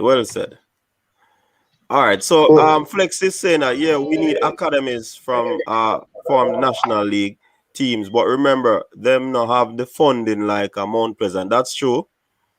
The system not encouraging man like Universe, but Bailey Policy. We need proper coaches even at the National League level. Definitely. Coach. The best way going forward for Jamaican youths in Jamaica is to follow Coach Butler and Leon Bailey footsteps if they want to be successful. Coach. And don't get me wrong in a Raymond, not everybody who loves football and wants a career out of football is going to make it in football. So even if them get the blueprint of a Leon Bailey and them do every single thing what Leon Bailey do, they might not make it like a Leon Bailey. Coach, but we need to remember, Leon Bailey is not the first Jamaican to play overseas and do well in it. Keith Kelly left from Jamaica, you know. We keep to forget that and went to PSG, you know, when it was a big club. All right. Ricardo Gardner, right. It is a big club, right? Ricardo Gardner left from Jamaica and went to Bolton for $1 million. Ricardo Fuller, Jermaine Johnson. So I do believe that though we may not produce a whole lot, we can produce with the failing infrastructure. There is the possibility that we can still produce. Ricardo Fuller, Gardner was very young. He went to the World Cup at 17. All right, if you go back to the under 17 team, but let me stop it here. Let me stop it here, Mannings, man. It is easier for players to make it. Once you do well on the international scene, it's quite easy for you to make it into a club. So when they use like a Ricardo Gardner, I think why they mention Bailey so much is because he never played a Manning Cup in Jamaica and all of them things there, or play for a club in Jamaica. But he transitioned to be a wonderful professional. That's why I'm using Ricardo Gardner. What I'm saying is but that he played for Harborview. Ricky played for Harborview. Yeah, man. But follow me. Watch me. What I'm saying though is that 17 was when he played for Jamaica. 17 years old. I am saying that the idea of having the Tyreek MaGee, the Alex Marshall at 18 and 19 in the high school system is the issue. In other words, they need to look at, once I turn 17, let me even go to a Harborview, play with men, still show the same talent, because then I'll get called to the national team. You get to go and play international games, and hopefully at that time you're seen by one of the clubs and you're brought in. You still have your teen years to develop. When you stay in Jamaica until you're 19 in the high school system, you probably go to a Cavaliers or one of the clubs, you're 20, And then which club is going to wait until you're 23 to be developing some of the rudiments of the game? So at None. 17, I think we need to cut off the high school football at 17. I'm saying you can stay in school, but if you're serious about football, stop playing school football. Go and play for a club. Yeah, Yeah, but a I am bigger sure level, for sport. If real. they don't, if you see the under 21 league where you used to play each club of a junior team, that would be good enough. But that is no that longer. would be good. Yeah. So that would be like, stop you them from doing really what they love, Because if there was a mandatory junior team for every club, then now they could adopt schools and get young players into their clubs at that level. And you develop a system so when they transition over into the senior team, them already what I'm saying is that they stop Alex Marshall from playing in Premier League at age 17. I am saying that we need to have, Mount Pleasant, Mount Pleasant had a 16-year-old that played in the Premier League. 16-year-old. I think he's 15. He was 15 at the time. They call him Big 13. Yeah. Played 1 year at the Costa Cup at Ocherios. Went to Mount Pleasant, and at 15 years old, he started in the Premier League. Yeah, man. But that was one game. It don't matter. What I'm saying, that's what we need to do. Because Tyreek MaGee, Cavaliers do that. Yeah, Cavaliers does that as well. We need to put the better footballers, not all of them, but a Tyreek MaGee at 17 should have been dominating Premier League. Then everybody that's why him really good. When he catch my little 15-year-old son and give him 2 pile and salad, me not feel no way. Tyreek MaGee at 19 and now 15. Tyreek, that don't make him a star. Sure, you wonder why so much of them end up in the USL and can't go no further. That's why they end up in the USL because they were dominating against. Remember that there are several schools in Jamaica who don't have sixth form. That means that the players at that school most times are 15 and 16 in their final year at the Costa Cup, playing against the traditional schools that have lower 6 and upper 6. Player 19 years old playing against a 15-year-old. And then we said that, the man skill, look on them free kick there, look on them pile there, look on them pass there. Play against some Premier League players and do that. Because Tyreek MaGee didn't do well in Premier League. Peter Leafas didn't do well in Premier League. Alex Marshall, you could have said, well, coming into his own. Most of these guys, when they get matched up against people their own size, they look ordinary. Yeah, and as this person is saying, Sham 6 is saying that many times the high school talents leave, go to the Premier League team and them train, and they don't get any game. Because again, the coaches are thinking about winning, protecting their bread. You understand? Yeah, that is true. Still. So they're going to stay away from using these youngsters unless you're extraordinary talent. They're going to give you a play. You understand? Coach, so why Rudolph Speed use the young talents and don't care about? Because that's his philosophy. Everybody's philosophy different, And we have to laud Rudolph Speed on his philosophy because that's a great thing that he's doing. He used teenagers, and came about third for about 2 seasons in the Premier League, And they were playing, they were matching up with these other teams. And how much player he sells overseas in the transfer market in 1 year? Yeah, but I remember, Harbourview used to do it, Portmore used to do it. So you can't really say, me don't want to bring the selling part to it. Because the Harbourview used to do it, the Portmore United used to do it. You understand? No, but him have the record. Huh? Him have the record. The most young, they sell the most young athletes in one. Yeah, but you see, if we go there, so I'm gonna go just look on it for sell players. We want players to be developed holistically rather than one club do it and I say, him do all of that and him do all of that. That's why I don't really want to go up on a side of the argument there. Understand. All right, coach. Yeah. I'm going to put something to the table. I want you and all the guys on the panel to tell me what you think about this. What you think about the JFF mandating each club you know what I mean, to play at least 2 teenagers in their starting lineup for every Premier League game. What do you think about that? May I agree with that. I think something like that is coming. Rudolph Speed did say it in an interview on, I think, is it Military Gunners channel? Yeah, man. I think Yes. so. Something like that is coming, and it is something that is welcome. Yeah, And man, you need I to. would move it from 2 to 3, and then Is each year, me add it's Yeah. I think it's 8, 8. He said that eight youngsters.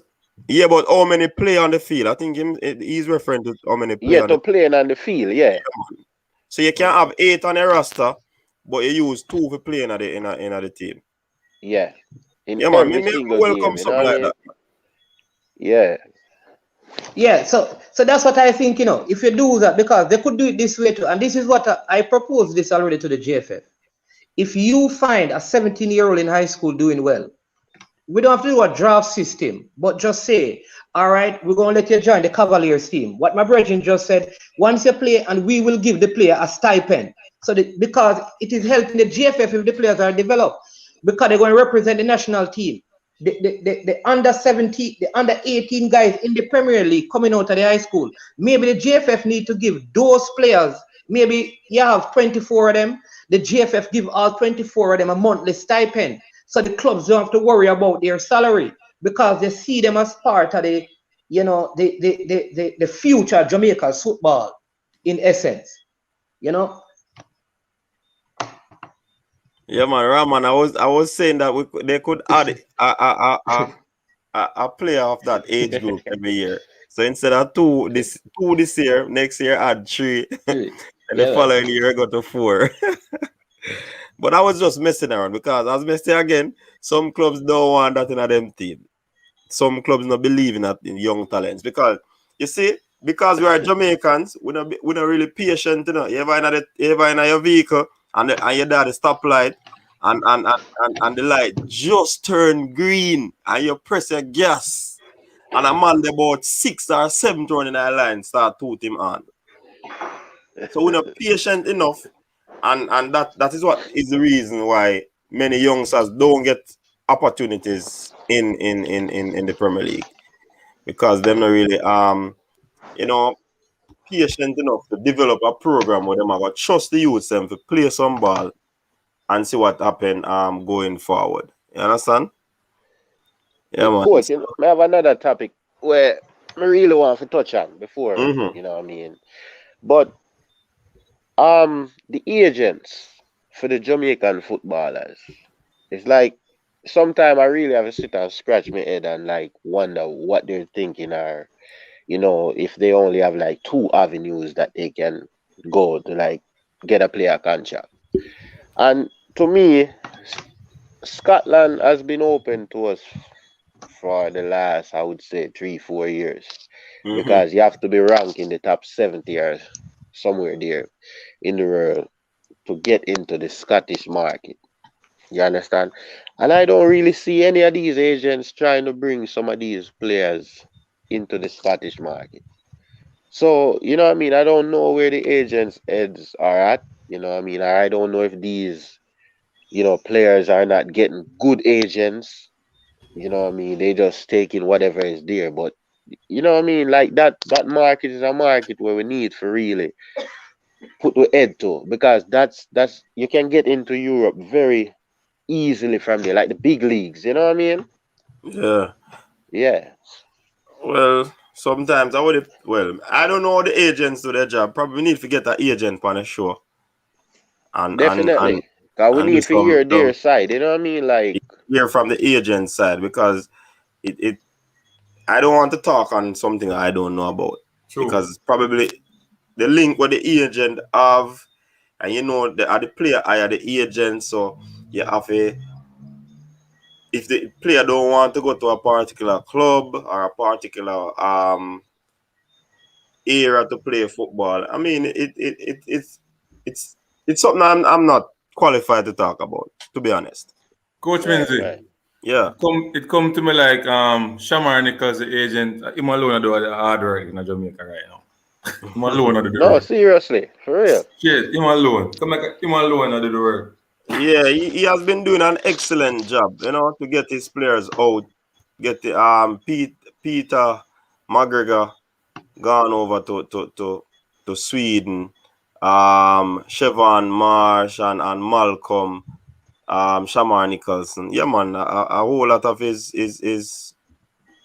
charges would have gone out playing football. So Kevin And Cohen is probably one of them who is doing job, and probably others are doing, but we don't know who they are and whatever. Because I know Damali ran for some of the players' agent, and he would have gotten some of them to clubs as well. So I can't say. I don't really want to touch upon that one there. because agents play a vital role in these True. athletes' life, to get them Yeah, out man, of definitely. Jamaica. And a lot of talents wasted because you have quality player just like Magrat, what's his name again? Peter McGregor. In the same area instead. Quality players just like him. And it's just the difference is an agent to get an agent for just link up with a club and take them out of the place. And Yeah, man. Here one just of the Virgin from what play a ball in England, Garvin Watson, big up yourself, Virgin. He's saying that it's not easy to play football in Scotland. And this is a man that is experienced in playing football in England. Devon, you can give us some insights on the role of the agents in terms of how they get players in certain leagues. You can think about that and shoot you a message, or if you want to come on the panel, come tell us tell your thoughts on that. Yeah, All right. coach. Yeah, man.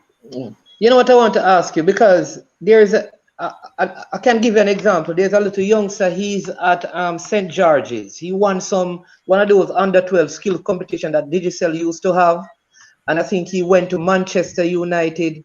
He's and B Brian Burkett. Burkett is his last name, but I think he's at St. George's. But he won an under 12 thing that they normally have in Jamaica here, and then Digicel grassroots football thing, and then he goes to Manchester United and trials, and then I think Crystal Palace or West Ham. I want to find out like what happens when these players, Brian Burkett, there you go, they go on these trials, they don't make it for whatever reason. Nobody comes back and tells the rest of people like these are the areas that they were failing in, so we can help the other youths who going to turn up for the grassroots program next time. So everybody going over here failing out. Not one person who has gone on those things at 12 or 15 has ever secured everything. Everyone failed and came back.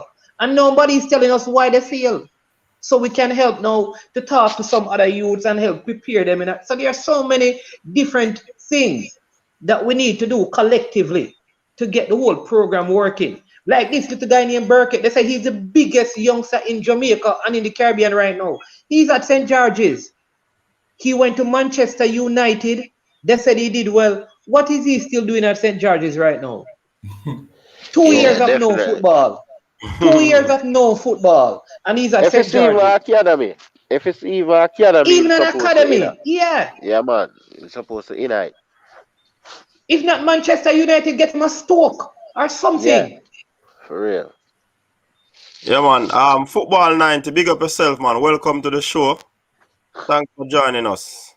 Yeah, man. Yeah, that's a very good point in a Mannings, man. Very, very good point. Because it's like you're hiding. There's a secret. Like the kernel. Secret recipe. You understand? So, I mean, it should be like even have a workshop and tell these players. But you see, many things we can do, All right, we have a lot of former players in England right now. See? And if we're going to England, so for example, I have a youngster going to England. I am going to try and contact these former players, to find out what are the expectations in these academies. What should the youngster be preparing for? Is it just passing one touch football? They prefer that. 2 touches, they prefer you move into space or off the ball movement. They're looking at different elements of the game. You understand? So these things are not thought. So sometimes these players go out in the wilderness, and they are eaten by wolves, because no, what do you call it now? No orientation. Nobody to tell them what to expect and all of that. So definitely, well, we fall short on a whole level, whole aspect we fall short on. And it's gonna take some visionaries. It's gonna take some hardworking people. It's gonna take some persons who are not gonna be fearful, but just go out on the limb. If the limb is going to break, to ensure that a structure is developed in Jamaica. I know that we should be getting this from the federation, but what can I say? Hey, we have the talent, There's We definitely have the talent in Jamaica. There's a reservoir of talent in Jamaica. Yeah, man. Reservoir. You can go anywhere and pick up some youngster, and you can find a few ballers out there. True. You go and you do a training camp just to see some ballers. Now, every community in Jamaica, you can find some ballers. Every single community. The thing does set away, man. The thing set away, and trust me, some things need to be done, man. And we're not gonna have everything fixed overnight, But if one aspect is looked into,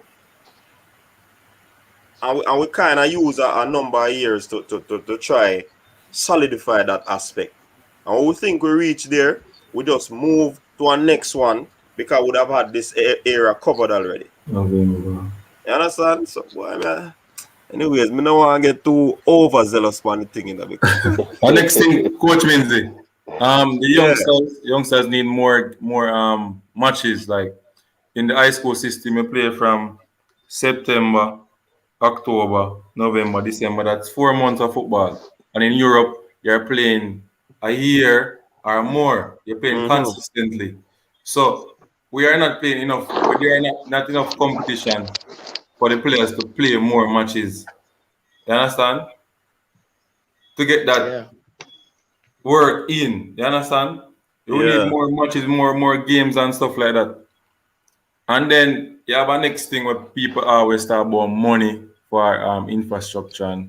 And when me sit down and do the research and look on some of the equipments needed, $3 million can do a great thing to these ballers in Jamaica. $3 million. They can get a video camera where do the on-the-field analysis of the game. They can get individual analysis of it. You don't need a cameraman. The camera itself video the game and get everything on an app. $3 million can do it. We don't have the culture. We don't love football in Jamaica. It pain me. Well, I mean, I tell you, it pain for you, man. Gavin, welcome to the show. Yeah, coach. Yeah, man, big up yourself. Yeah, man, bless. It pain me, coach. Yeah, man, what you say, Gavin? What means about the overseas, the adaptation of playing football like in Europe, like in England and Scotland. Yeah, we have a football at Jamaica, but trust me, coach, when I come here, me did technically good, but it did take me a while just to adapt to how them play. Because we will slow down the game and want to turn it back. When we grew up, we watch ball like Tap and Cargill. And then we try to play like, but come to Europe, they don't want to turn back the ball. And if a midfielder lose the ball on the halfway line and say happen at trials, they will never sign you. You can't lose the ball certain place on the field. And that's why you have to learn how to play like in Scotland, in England, in most European countries. Certain places can't lose the ball. That's why MaGee has struggled. He don't understand that part of the pitch. When we there at Oxford, the pitch have 3/3. If me lose the ball on the first 2/3, like half line in my half, I only can get 2 touches. Any more than 2 touches, you cause problem for your team. You have to do even at training. The speed of the game in a training is so quick, you would never believe. Even summertime when it's hot. Even at 32 degrees when it's really hot. They might play 100 miles per hour, same way. Them not slow down the game. And the way we play, we want to slow down the game because we used to eat and start again, but them not play the way there. It's easier to play like in the top 6 club them, like in the Premier League, but the lower league, you know, he's the coach. You have to adapt. You have to just tell yourself, say, so you go play football. If you can't do that, you can't play England. All right, so people, you heard it from a man that has been there, done that, and he's still doing it. Yeah, man, gone up to the masters level, you know. Mm-hmm. The coach, Yeah, that man. is why I So know big up you, yourself, Gavin. Yeah, man. coach, you must have Yeah, the yes. workshop and have that. You must have the workshop and have that man come talk to the youth. Them. That you must know, you know. Keep a Yeah. Zoom workshop and have Gavin talk to the youth them who are planning to go overseas. Them can talk to them. Sure. That's something we can look into for sure, you know. Cause Yeah. we're passionate about the development and bringing in a coach like a Karoom come sit on the panel and talk to somebody too. Yeah, man, that's a big. And you hear what I'm saying a while ago, coach. You sure say fitness is a very big part. Exactly. Not only fitness too, you know, because if you have play 1-2 football, your touches are for good too. You have to touch for good. Technical ability. You see me, I say? So you can't just I get the ball and I slow it up. Bam, bam, bam. You have to knock the ball in a quick time. Coach, you know, the first time we go college, what they said to me, they said how much minutes in the football game? And they said 90 minutes. They said how much persons on the field? They said 22. They said divide 22 by 90. All right, you get 3 point something. He says you will not have the ball for more than 3 point something minutes. So we want to see what you're going to do for the other 87 minutes on the field. Off the ball movement. There you go. Good calculation. Yeah, man, off the ball movement. Critical. So 87 minutes, what are you doing? That's what we need to ask MaGee. 87 minutes of the game, what do you do? Because you're not going to have the ball. Brilliant point that in a Mannings one. I mean, know you call a certain radio program, and over the years, one of the questions on that program was that if off the ball movement was a skill. And many Jamaicans did not know that off the ball movement is actually a skill in football. Because some of the answers them where you get from the man them. You see me I say? So if you have 3 minutes to touch the ball, what you gonna do for the next 87 minutes plus? You look on stoppage time. And if you're going an extra time, if a competition where you have to win that game to move on, trust me. But we train two things, you know, because we teach I'm in Jamaica, all the coaches, probably with a MaGee because he's a star, you give him the ball, all right, because he's a star. That's one thing. So he doesn't learn. And that is why he needs to play with a whole lot of players who are better than him. Because when you play with players better than you, here's what happened. You're going to have to tackle. When he plays at JC, you don't necessarily have to tackle because he's a star. Because that's what we do, you know, we make these players star. The other issue is that in Jamaica, because my parents tell me this, listen, if you want to go play football, you're going to pay your own university fee. Because no money in there in football. So in the back of my head, me want to get my education along with the football. So some of these youths, they're not only like Emil Smith at Arsenal. Let's look. You think Neymar went to high school and did science and did biology and chemistry and physics and all of them things? No, brother. He has a talent. Somebody put him in you think Leon Bailey did 8 CXCs and 6 Cape? You think Usain Bolt did 12 CXCs and Cape and stuff? When you see special talent, instead of having nurture the talent, and that's a mindset that parents need. Still in Jamaica, parents still don't want their kids to do sports. They want them to get a good education. That is still the mindset of many Jamaican parents. Yeah. Want something on the topic there? Yeah. What? Is it one on the screen? Yeah. Let me read it, then you pick it up. Yeah. The last time, Devon is saying the last time he spoke to a Jamaican agent about getting players out of the country, he was told that they could doing more transfers, but the clubs in Jamaica are holding out for money. Yeah, Gavin, go ahead. Yeah, and about the comment on the screen, but similar to what I say. Okay, I'm okay. gonna say this to you. I say a player from Jamaica is a goalkeeper. I'm not call him name, yeah. Yeah. Him come over here and them a give him 22 US a day on a tour for Jamaica. That's all them a give him. The local player. Yeah. So I'm gonna make a man know this. Him get treated different. Him say Mariapa buy a watch at Switzerland for £12,000. Remember, you know, he might get 22 US a day, you know. A big man, you know. You know what him said to me, say? Him win D Cup, him win Premier League with Jamaica how much time, at Mobile United how much time. And him say a thing to me, when him go back at school. Let me tell any man that play ball at Jamaica this. You say if you don't have somebody at foreign, we can make one come at foreign when before you reach 18, better want to take on a book for right now. I'll give you one advice. Yeah? Me leave when me at 17 and me finish D Cup, me come straight at foreign. Straight. My mother, England, they do a nurse. My mother came as a nurse. I'm come with my mother. I mean, I tell you this. You see, any man I play down there, me and my little cousin down there play now, him play for Jamaica, under 17 or 20 now, in their Cavaliers.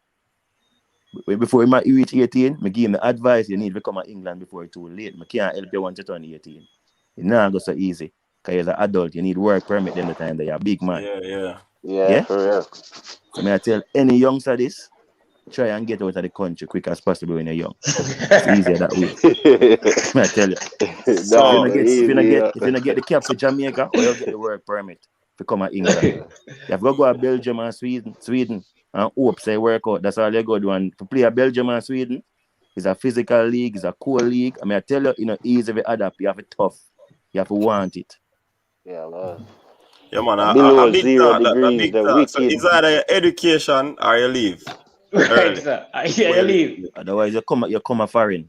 Don't try playing below Jamaica. You're not getting nothing out of it. Yeah, man. A big thought that. A real thought that. And coach, Josh bring up a thing on the stream earlier too, you know, about the clubs. Why don't The they? academy? Let me see if I Yeah, can find it.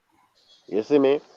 Like you must say, why don't the clubs in Jamaica try to join a partnership with some of these European clubs? And that's true. You know what I mean? They need, you know what I mean? I don't know. It's like, and as Devon Porter said earlier too, I feel like the clubs really are move away from money too. It's like, you know what I mean? You know a player worth £5,000, then you want to sell him for £25,000. You see me? I say you can't do that. You know what I mean? You stifle the baller. No, it's true, man. A real thing. Sometimes the club's not looking out for the baller best interest. They might look for their interest. All right. Not to say I agree with them, but when you look at, I wonder if I should say this. All right, let me say it. When I look at the whole investment over the years that these clubs would have put in terms of the players, I probably can say that's the reason why they hold. Not to say it is right, but I probably can say that's one of the reasons why they would have hold out so much on a particular fee. Because when they do their calculation and all of that and see the amount that they would have spent over the years, it would warrant. But again, if it is going to block the player from getting an opportunity to play outside the country, I mean, why not allow the player? So it I don't know the intricacies of the inside runnings of a club in Jamaica, but I'm just saying, looking at another section of it, not having any knowledge of it, but just intuition, just thinking outside the box. So probably that's one of the reasons why they probably hold out. Not to say that it is correct, but I can understand. But if it is always happening when players are sought, then definitely something is wrong. Something is wrong. Look like a whole heap of joke go on in the comment section, man. I say whole heap of emojis and all of that. Smiley So, coach, face. Yeah, man. Coach, you know, tell them say one of them own have a club America. We partner with Liverpool, Clark Davis. They don't know that. Oh yeah. Yeah, man. Yeah, man. But look on that, coach. He could have bring you go to Jamaica, you know. But he have a thing about in future. Exactly. Then Yeah, white man. family So, there, then go spend money. all right, since you start talking about it, Gavin, tell them what go on with Claude. Yeah, man. Claude have an academy in America, man. We partner with Liverpool. He signed a 5-year contract with Liverpool. We can send on a link it. I can see it. Proper thing, man. And what would have caused a former player that would have represented the country at the highest level not to want to come back to Jamaica to invest in his own academy and the links that he would have had with Liverpool, bring back that same link? What would have caused that? Cash. Cash? Yeah. So he'll get more cash incentives if he's outside Jamaica. And support. He get more sponsor And America. support. He will get sponsor America. Yeah, man, So definitely. probably if he was in Jamaica, that partnership with Liverpool wouldn't have been. No. So when you see some of these players stay away, it's not because the country probably have done them wrong, but it's because of the business aspect of it. They are thinking about their future and their family's future. Sometimes the parents them as well, you know. The parents them not going to send them kids come do no football. They not love football. The parents them not love football. Some of them love football. Yeah, That's one of the biggest factor. True. Yeah, knock. Every minute I call the coach. When my son there. Yeah, but that is a parental broke foot instinct and still a chip in, you know. That's whole bunch parental of instinct. thing, you know. Yeah. You can't fight them on that, Coach Parchman. That is the parental instinct chipping in. You don't see a child. I'm glad we send them kids go play some ball. Difference. Yeah. All right. So let me see if we can go through some more comments. Michael is saying that Jamaican clubs are doing just like any club when it comes to transfers and selling players. The best bid wins. I don't see anything wrong with that if there's not a contract clause. All right. Flex is saying, me not like that, to be honest. Even if a Jamaican branch, me not like that. Probably have something different in our conversation up there. So, all right, the violence in Jamaica make a lot of people in the diaspora hesitant to come to the country. That is so true, Theo Nero. Yeah, man. And Errol McLean is saying some are not patriotic enough. I don't want to get into that part of it, because I don't think their patriotism should be in question. If they bring something back to Jamaica, it will not bear fruit as if they are in another country. And again, as I said before, they have to look about their future, their family's future, etc., etc. Understand? So first you got to say, don't you think that our Jamaican players should target the Chinese Super League? For what? Money? Most money they were going so far. It's a fresh got money. Coach, I saw where what's his name, Alva Spole cancel his contract in Sudan. Because him can't. So sometimes those leagues over that side, though it is financially viable, just the whole environment, the lifestyle, and how people operate can be very discomforting. And you end up going there and you mess up your career. But let me say this, because my partner out here with the club is Diego. A lot of people know Diego. Diego is the person who run the team in the Bronx when the league is normally over there. Carry a lot of Jamaicans. And let me tell you some things with that I would love the younger persons who play football, because me there in the States, a lot of times I'm see this. It's when you're playing football and a Jamaican come, first thing I tell you that, me can't get a boots. Him not make a side yet, you know. And he want you buy him a boots. All right? So I tell you now, players' mindset need to change in Jamaica. When they come unfit. Them want smoke. You can't want that and play professional football. Drink rum, still go party. All of them things. You can't want to live that kind of life and want to play professional football, brother. So some of the things is down to the footballers. You cannot be given training gears, and every day you come, You don't have your socks, and when you take it out of your bag, it dirty and stink. People look at those things in a professional environment. Yeah, And man, so the whole definitely, man. you man think you man them a laugh, think a Yeah, joke. man, you Seriously. don't play soccer, No, you man, don't even we are want to take laughing a because shower, of the brother. socks thing, man. No, a real thing. Well, me, I'm laughing No, a because real of the thing, man. socks. We Oh. don't know why next man I'm a laugh. No, it's serious. Me I tell you. So if listen, when you go to these professional clubs and you see how they operate, and you look at one of our clubs, it's a complete different thing in terms of how the players operate. And so I'm encouraging the players in this whole setting that you have to start make yourself a professional. See yourself as your own business. And so treat your business, which is your skill and your gift, as your office, your workplace. So you have to take care of your gears, you have to take care of your life, you have to take care of your body. You understand me? When no football not playing, do some work. Get it. You don't know when somebody will call you. Wherever you go, your attitude, your behavior, because you don't know who is watching you. And all of those things. And so though some of the things are organizational and infrastructural, some of the things are personal attitudes that need to be changed in some of the Jamaican footballers them. You understand me? Jamaica is the only place when we play football when man get the ball, man say, yo, rate, rate man, Look how long man they say empty. Everything rate them. Rate them.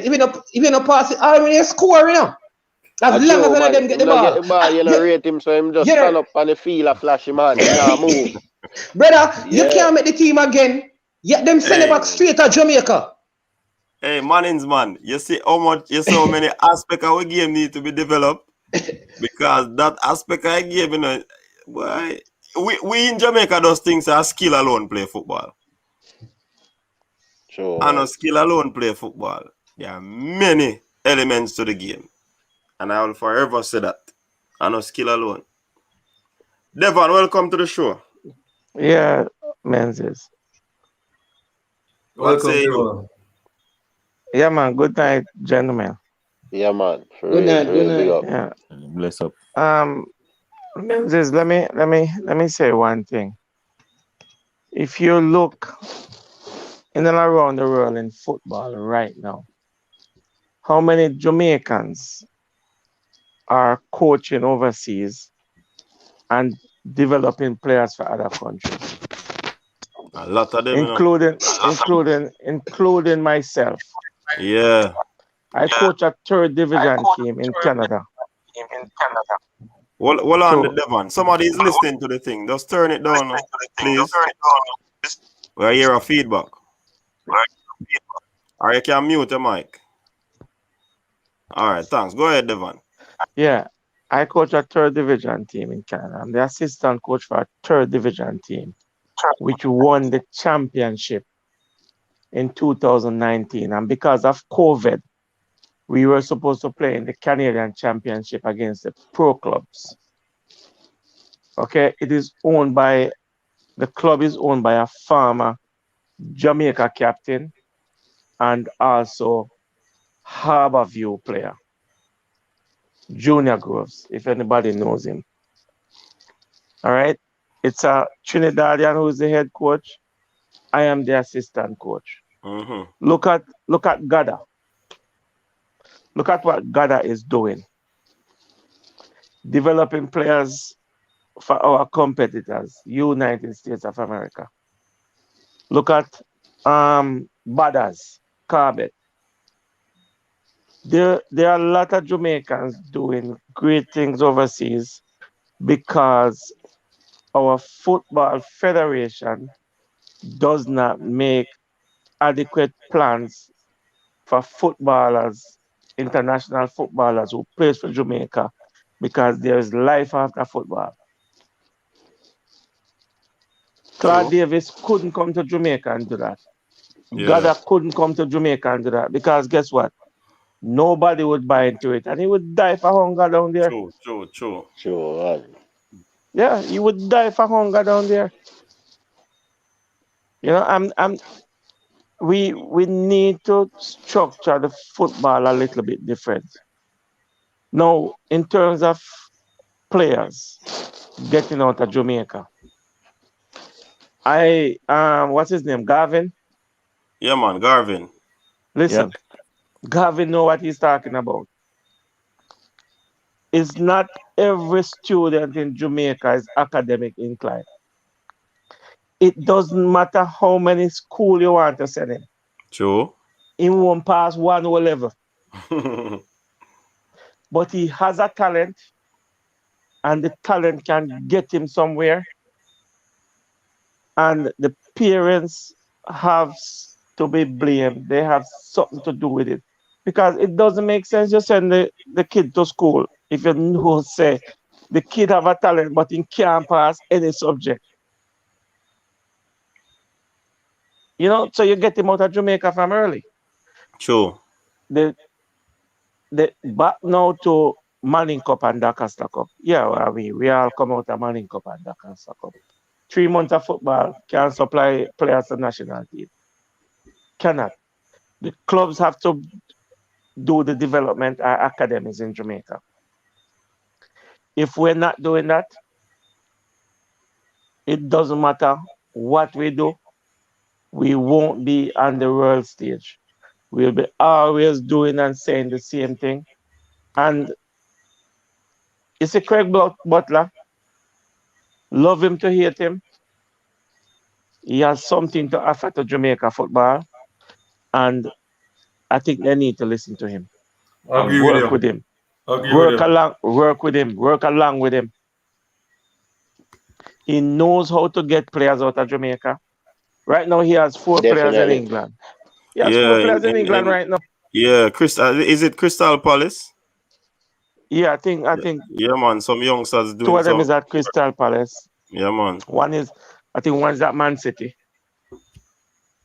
You know, he knows how to get them out. The last time he took some players out of Jamaica and bring them into Europe, they want to charge him for trafficking. Human trafficking. Yeah. You understand? And look at one of the players right now. His name is Leon Bailey, and the rest is history. Yeah. Look at him. You know, Yeah, so the federation need to wise up, man. They're not proactive. Yeah. All right, we see football in 90 on the show. Welcome to the show, football in 90. Welcome to the coaches desk. What say you?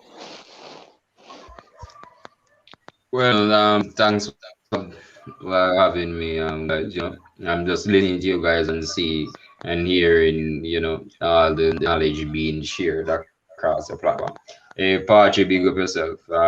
A coach from Manchester. I know that voice there. So, yeah, man, I'm a big you up. man, you know, Manchester, man. Yeah, man, Pachi. I get you, know. So, hey, I just heard some points in terms of, but I really believe he has had to contribute to ball here in Jamaica. It's just for him to be integrated with the JFF, because I believe someone is not an experience where we would have seen the players where he would have given, you know, opportunities, you know, exposure. So I really support that point. Yeah, man. Yeah, man. I think he is one of those people. As Devon said, they have to love him to hate him, or hate him to love him, whichever way it goes.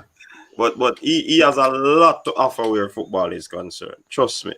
He might do it the unorthodox way, or the way that we don't know about or we don't like, because of his persona. I mean, this man has the blueprint how to get players developed, how to get them out of Jamaica into clubs. Persons even question the type of clubs that he brings them, like a Malta, like a wherever, and say they are brought to bush leagues and all of that. But the fact of the matter is that he's getting some youngsters to be playing football outside of Jamaica, and that is a very, very key thing.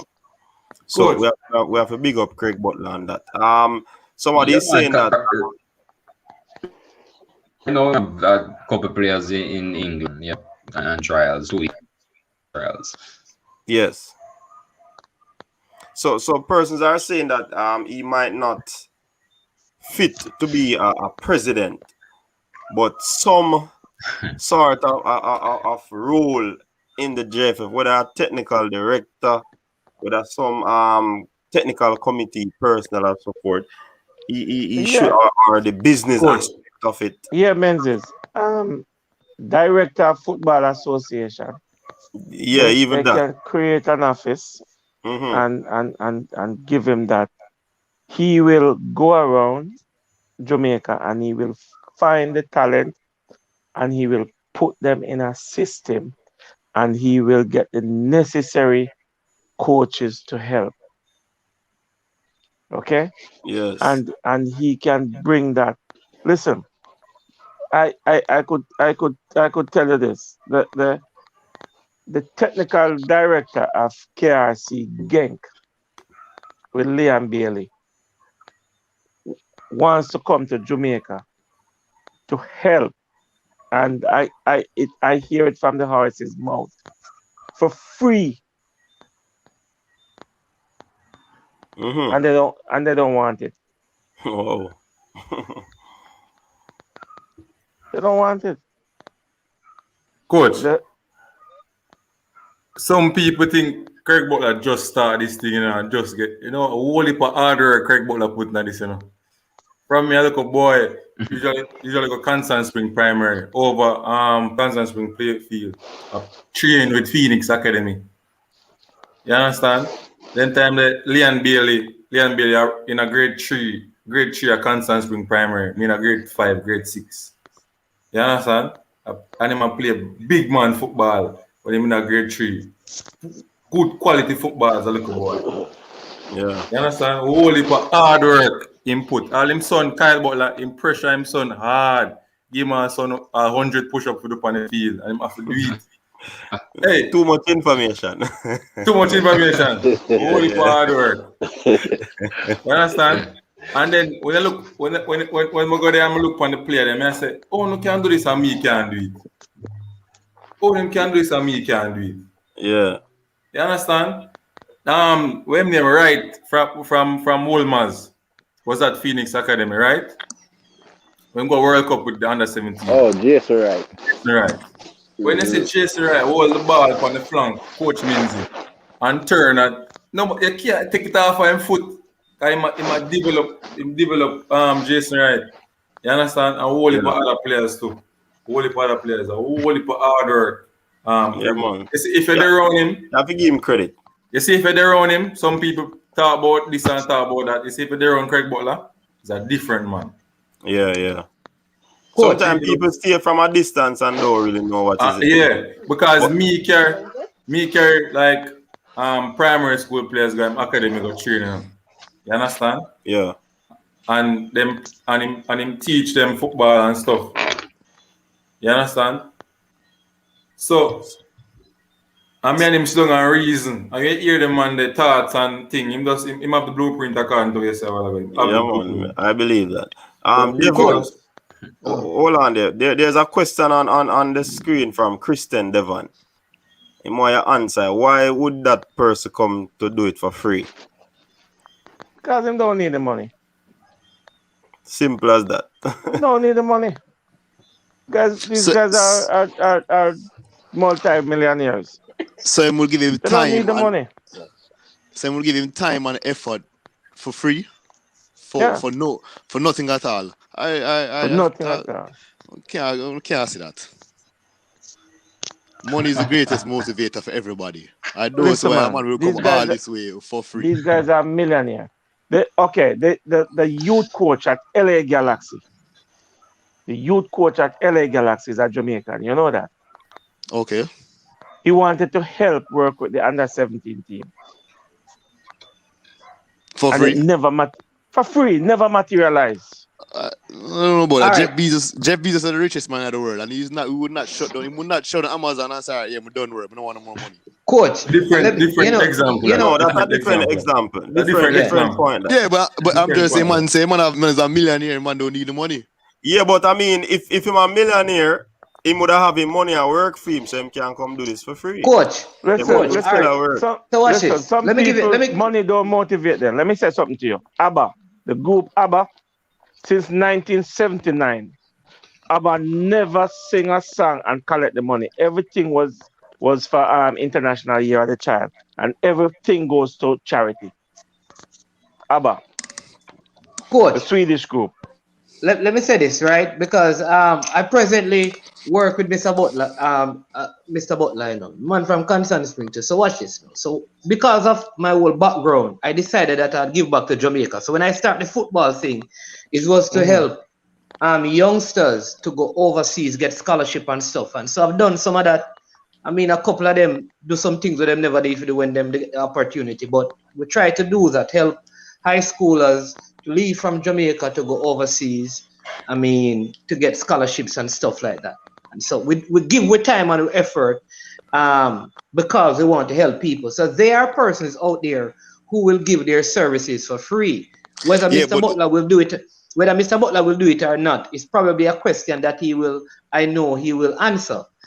But here's the truth. The truth is that the portfolio would be to his benefit, because all the thing is he has run a successful academy.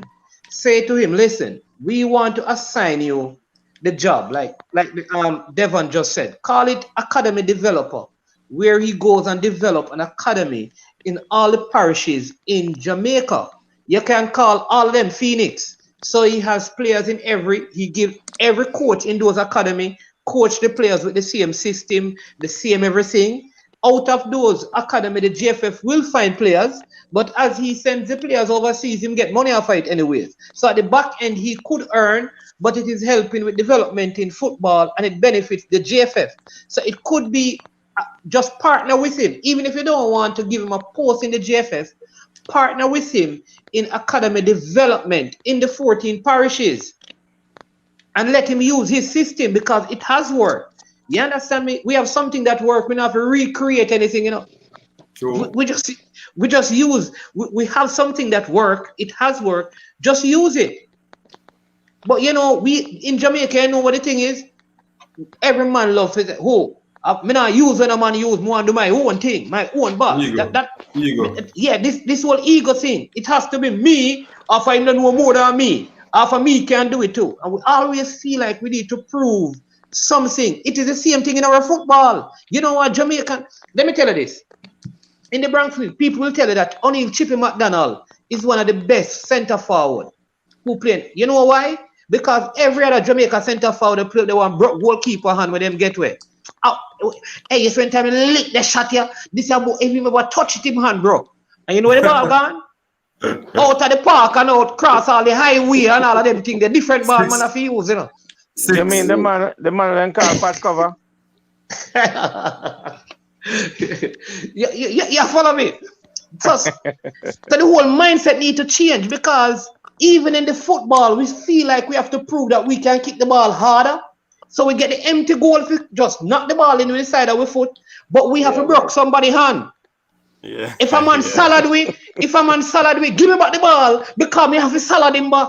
I'm on bust a tackle pan we give him back the ball and bust back a tackle. We have to prove something. And it is right across the football in Jamaica, from the leadership to the players of the football. And the mindset need to change. And that is why you have this standoff with Mr. Butler. That is my thought still. True. Let me say one thing here. In my club, we play a 1-2-3 system. When I said a 1-2-3 system, I mean 1, you receive the ball, 2, you set it up, 3, it must be going to your teammate. And guess what? You're getting too many touches off the ball. You're supposed to get only 2 touches. And everything, even my training, is game speed. Everything is quick. If you look at the Canadian team, because of how the Canadian team is playing, because we are developing players to get into the Canadian national team. And if we don't play that system, none of our players will meet the grade. So we have to copy the system, learn the system that the Canadian national team is playing, and train the players the same way. So when they get to the national system, they don't miss a beat. Yeah, but in our thing, Devon, that is not done enough. Every coach has their own footballing philosophy. but the adjustment has to be made to ensure that it fits the national team, and that is really not happening in Jamaica. Let me say one thing. I can attest to this, and I can tell you this. If I come to Jamaica, I will go into the high schools and I will take out the best youngsters in high school. 16, 15, 17, 18. I mean, I wouldn't even go 19. Listen, it's a 4-year plan. And after that 4 year, nobody in the Premier League in Jamaica beat me. None. Do you believe I can do that? Yeah, of course it can be done. Of course. Let me tell you something. You see, Rudolph Speed, he has the right recipe. Yeah. But they're not working with him. Come on, there community pressure. They're not working with him. It's only youth can go up and down that field for 90 minutes. Football has evolved. The speed of football is different from my time. Okay? You don't have many touches of the ball anymore. Okay? The ball has to be moving. And everybody has to be in sync with the ball. Yeah, man. Well said. Well said. So some big points have been made here on the show. Trust me. These gentlemen on the panel, awesome job. Let me see if I can run through a few more of the comments. Chef said that Butler real G, no joke. Christine Morris, welcome to the show. Christine from over there in England, welcome to the show. I did some work with Jason Wright when he was with Craig Butler. Yeah, man. Mikhail said, oh, I'm not gonna read that. All right. He want the next Leon Bailey for the club and make a money. Man want to stamp him name in the history of football. No, you're wrong. Money is not for everybody. Some just has the passion to help. You hear that, Chris? I think that is directed to you. Yeah, but the passion come from people like Uno who want to do for free because they're Jamaican. I find it hard to see an overseas man just come here and do it for free. I find it hard to believe. I believe you're onto something, because there must be something in it, whether it is recruiting a player for a big club or some other thing. So it might not be a monetary gain, but in terms of getting some players, because probably he knows the talent that is here in Jamaica, the raw talent. So you're probably onto something. Menzies. Yeah, Devon. If anybody on the panel wants to contact Craig Butler now and tell him to come, and he will tell you exactly. And I don't have to call him to say anything. Ask him about the technical director for KRC Genk and hear what he says. Probably football in 90 you're supposed to have a link, they don't. Coach Minzy, look like you have carrying on the panel. We need to get Craig on the show. Can give him a Facebook link, man. If you want his number, I can give it to you right now. Yeah, man. Give me it off the ear, Devon. But okay. Football in 90, you have a link for Craig Butler. Me the kind, you know. Huh? He's not going to. Let me just answer. He will have to join the chat, man. He doesn't ready his opportunity. Yeah, he won't join at this time, sir. He does reject these opportunities.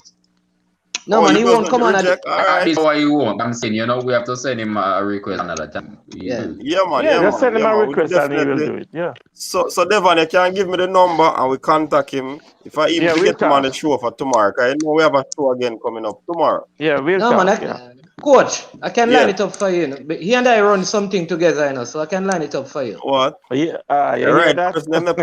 Well, we can line it up. He can line it up, though. Just message him on Facebook and him come. Yeah. There you go. We have a lot of producers. We need to take over football. Man, easy. Craig Well, Butler we don't miss these definitely need him opportunities to in be him. Like come somebody to out and play. talk and open the minds of the players and also coaches in Jamaica. Yeah, Yeah, man, man, we that is good. definitely That is need him good. to be some of these players' agent, man, for real.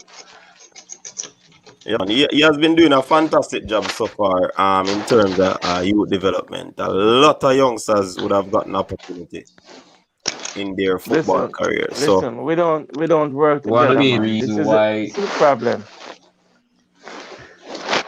one go of the ahead, main football. reason why we're failing in this aspect, is we fail to recognize the potential within our circle, because this man is the ideal individual to really push something where talent development is concerned. When you listen to man, some persons probably listen to him and see a personality, or probably say hard. But if you listen truly to this man, he has knowledge, and as I said, his record is there to show that he has given talents re-exposure. So, well, Archie, maybe you can talk we can say sense into the individuals or have the angle, you know. But this man needs to be active within the program, to be honest. We can sit and talk about these things, but we have to look at the realistic way. We are failing to recognize the real potential talent that is in our sport. That's why we choose a Jamaica now. We need to get some from overseas to come around this, or get some knowledge from overseas when we come here Jamaica. As a legend, You see, coach. I think I think because in everything, we have to look at the positive thing. I think now is we are getting a second opportunity, because since 1998, I think this is the next opportunity we have, like, for a resurgence of football in a proper way. And I think the COVID, in essence, the fact that it stopped football is so that when it restart again, it should not restart unless it is professionally set up. And some of the players have been saying that, one, the Premier League should not be allowed to play until there's a minimum salary that every player must be get. Everything must be professionalized. All right. If players are not going to get a minimum salary, it should not. If they are not going to have all of those players who did not play the Costa Cup last year and may not play this year, they need to find a way of getting them into some of these Premier League teams where it is part of the regulation and they must be paid.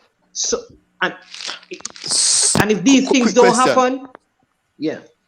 Quick question on that point. Where are these clubs? Where are these Premier League local clubs where you find the money to pay these guys? Where am I getting the money from? Yeah. All right, that's a very good question. So here's the thing: if there's no money to pay people, then it's going to be unprofessional. Yeah, but that's the problem I'm facing now. All right, because for instance, I support. when you go to a Monday night game, you pay a fine. Someone is not pay for coming in. So I'm saying, where are these clubs going to get money from to pay their players? Right. So watch this now. Work hard and get the money. You have to get the money, because guess what? If you are not paying me, I am going to have to get a next job, and I cannot be a professional footballer and working 9 to 5 and then have training. Then I have to come home, have the homework with my kids. Which and then get up next day and go. Right. So if the clubs are not that, so the GFF, that's why we need to go to the Gold Cup, win the qualify for the World Cup and get some money in the football. So that players can be paid. If players are not being paid, it's going to be unprofessional. The structure of the league causes a big problem for clubs to get sponsors. You have in a Cassava, you have how much team in a St. Andrew, right? And you don't have a team in a Hanover down there, so you know much business with one sponsor one club at Hanover. You know much business that want to sponsor a club at Westmoreland, one club at Westmoreland. Much business that want to sponsor a club in a St. Mary. But we have too much club in a one place. You have how much business in a Kingston can sponsor all them 5 clubs there? Good point. You understand? So the structure of the league needs to change. I have a blueprint for the club structure into Jamaica, but if we start talk about it tonight, 6 o'clock tomorrow morning, we're still talking about it. Yeah. And guess what? A lot of people wouldn't understand it. A lot of people wouldn't understand it because guess what? The current structure that we have is neither here nor there. You cannot have a 12-tier team Premier League. That's no football at all. Okay? And we don't need a 2-tier professional league. We need one tier, one top tier, 18 teams. The Bundesliga, At least 18 for real. the Bundesliga have 18 teams. Okay? In England, how many professional clubs in England? 60-something professional clubs? 92. Okay, In 92 the football league professional. system. In the football league system. In the We're not football talking league about system. Confederation, non-league. We're talking about this Okay. League 1, League 2, Championship, Premier League. Yeah. Okay. Now, listen. When you have the football is playing down Arnett Garden, Tivoli. Not that I want to take the football out of the community, but what we need to start doing is look at venues in Jamaica. Sabina Park, National Stadium, Stadium East, the Montego Bay Complex, the Trelawney Multi-Purpose Stadium where it's a white elephant right now, and all those big venues, and start playing double headers. Can you imagine if you're playing a double header in the National Stadium on a Sunday with Harborview versus Portmore, Tivoli versus Arnett Gardens? How much fan base you will attract into the National Stadium on a Sunday evening? But somebody before us made a very valid point. What you need to have is that you need to have a team from Hanover and one from St. Elizabeth. You think the man from St. Elizabeth, how many persons from St. Elizabeth are going to go and watch Harborview? Yes. You could go back to the parish system, that every parish have a team. The big entities like Montego Bay St. James have 2 teams. Kingston St. Andrew have 2 teams. Can you imagine a Kingston and St. Andrew derby in the National Stadium on a Sunday?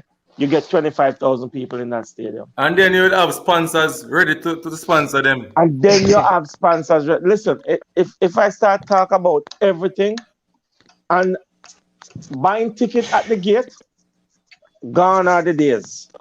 You need to set up a ticket office that when you have game of those magnitude, everybody purchase them ticket by Thursday, by Wednesday. Everybody purchase their ticket. So you know how much ticket you sold for those games. Whatever ticket is left over, you bring it at the venue. Okay? So you can give account for how much money you make, how much ticket you sell, and how the players get paid, and you structure everything. It's not hard. And then now, Devon, the sponsors will now see that investing in infrastructure is very important at this time. So then we start thinking about, all right, I need a playing field. So we're going to invest on a proper playing surface, right? We're going to need equipment now so the players them can develop, them can know if this person have anxiety problem, if this person have a life-threatening problem, if him run too long, him going to drop down on the field. Absolutely. Those are the things that sponsors are coming now and try to professionalize the thing, and then grassroots are going to develop and get better. Absolutely. And guess what? You see, if you go to the parish association, the parish football, say you have that 18 team, one person don't have to sponsor the football. 5 businesses can come together. Definitely. And own the team, and you set up a board of directors. Set up a board of directors. Real talk, Devon. It is not hard. It is not hard. But guess what? You have to do away with this system, scrap everything, none and void the thing. Listen, COVID now. Football haven't played over a year. This is the time they should have structured everything and get everything on board. So when the football starts again, we're rolling. All right, coach. You know who did this? You remember there was a team called SEBA, right? And there's a guy named Montego Bay United. All right, you remember when Powell came on and said, "Listen, there's no place called SEBA, you know. For us to get sponsorship, we can't call the team SEBA. The city is Mobile United." He said, "All right." The man said, "It's Montego Bay. Same People thing with know Hazard. about across the world. Same thing It's with a Hazard. brand. Same thing with Hazard. It's a brand. Exactly. It's a brand. So that is what teams like, that is the struggle teams like Reno have. You need to call it Westmoreland FC or something. Give it the name of the parish. You understand me? Because where is Reno?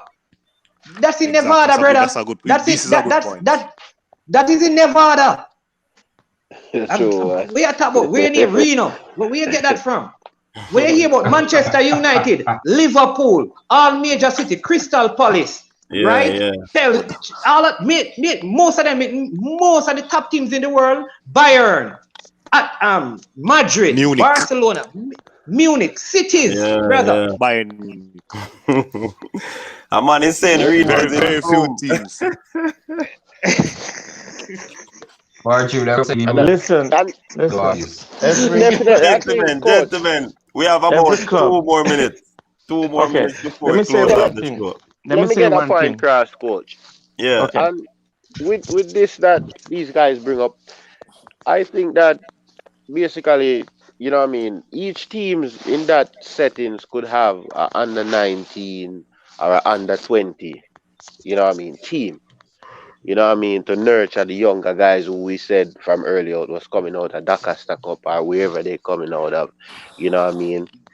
Because if you're 20, 21 years old and you're not playing Premier League already, I don't really know you're waiting at. You understand? So I think if you have parish teams, you can definitely have a younger age group team, you know what I mean? And you won't be so pressured with 4, 5, 6 sponsors. U19, so that's my point on that. U19? Yeah, U19. U17, U15, and the academies. Yeah. The academies is the 7, 8, 9, 10 coming up. Maybe I have too much plans, but you know.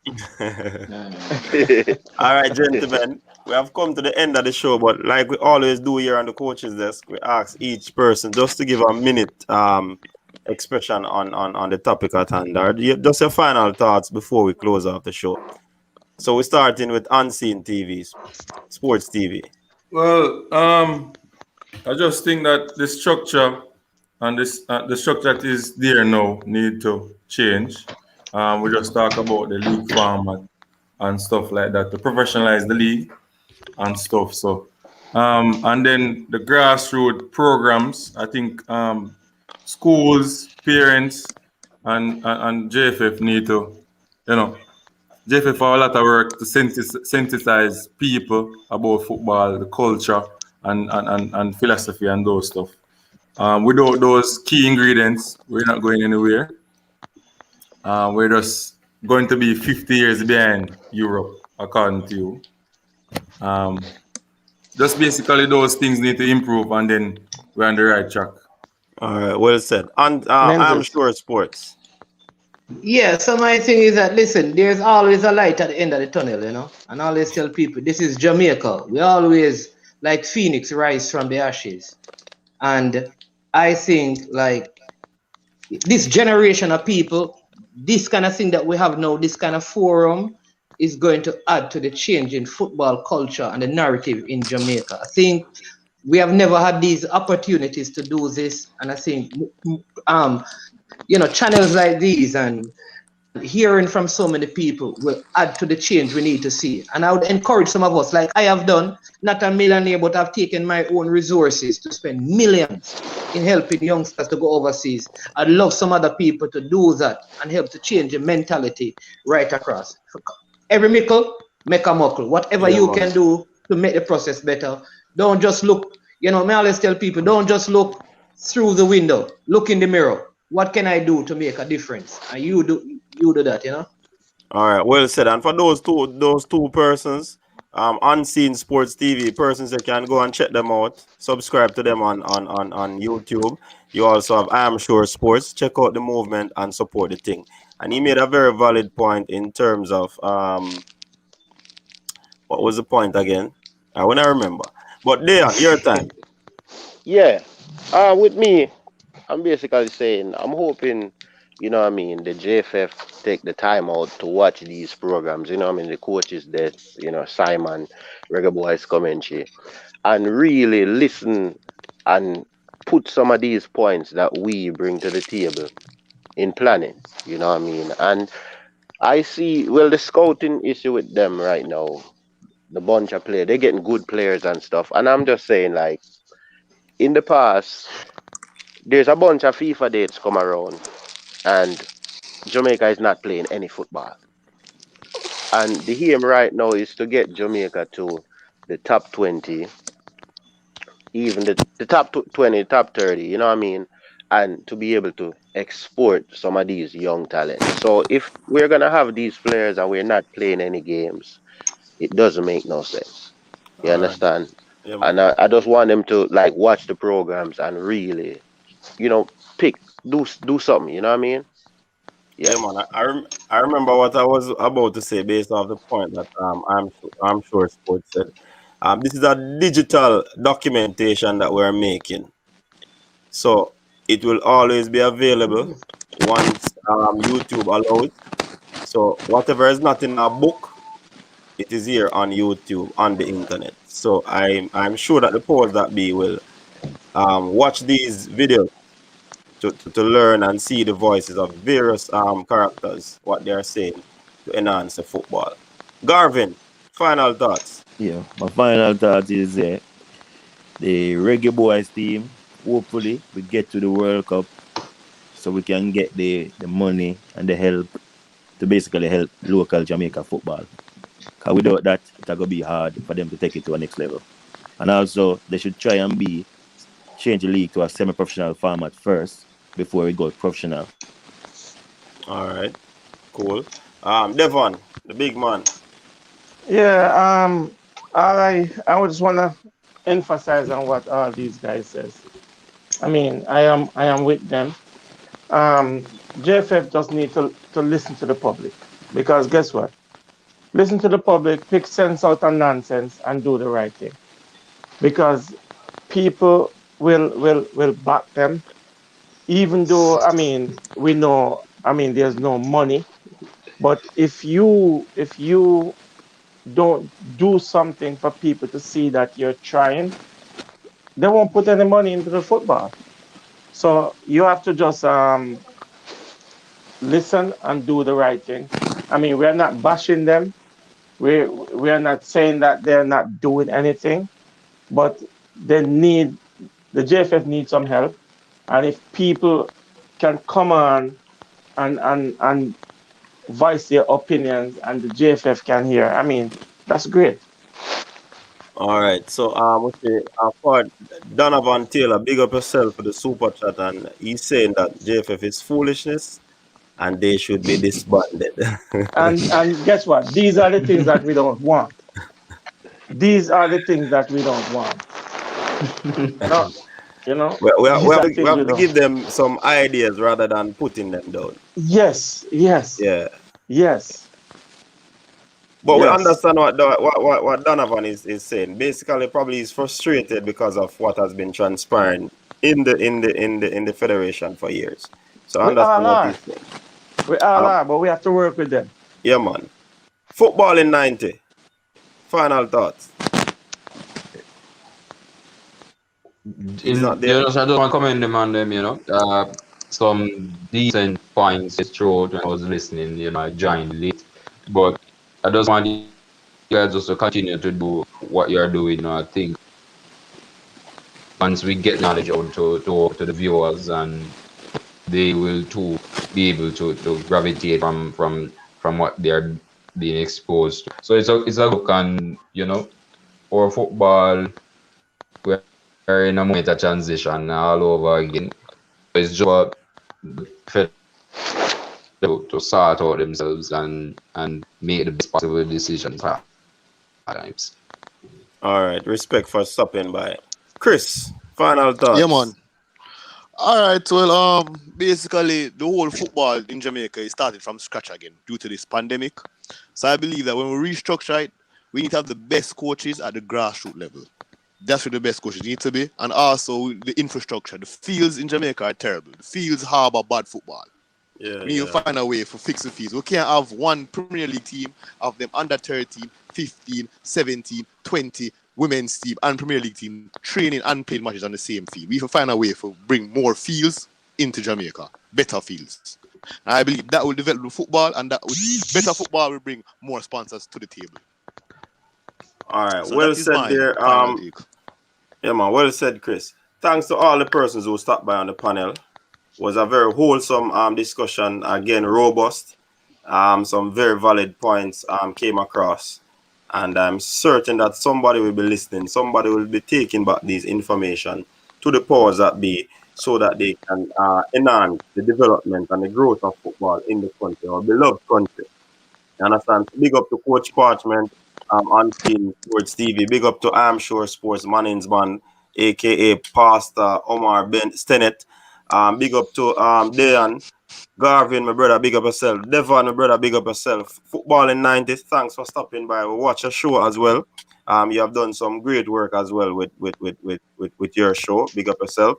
Chris, thanks for stopping by. Big up to all of the persons in the comment section.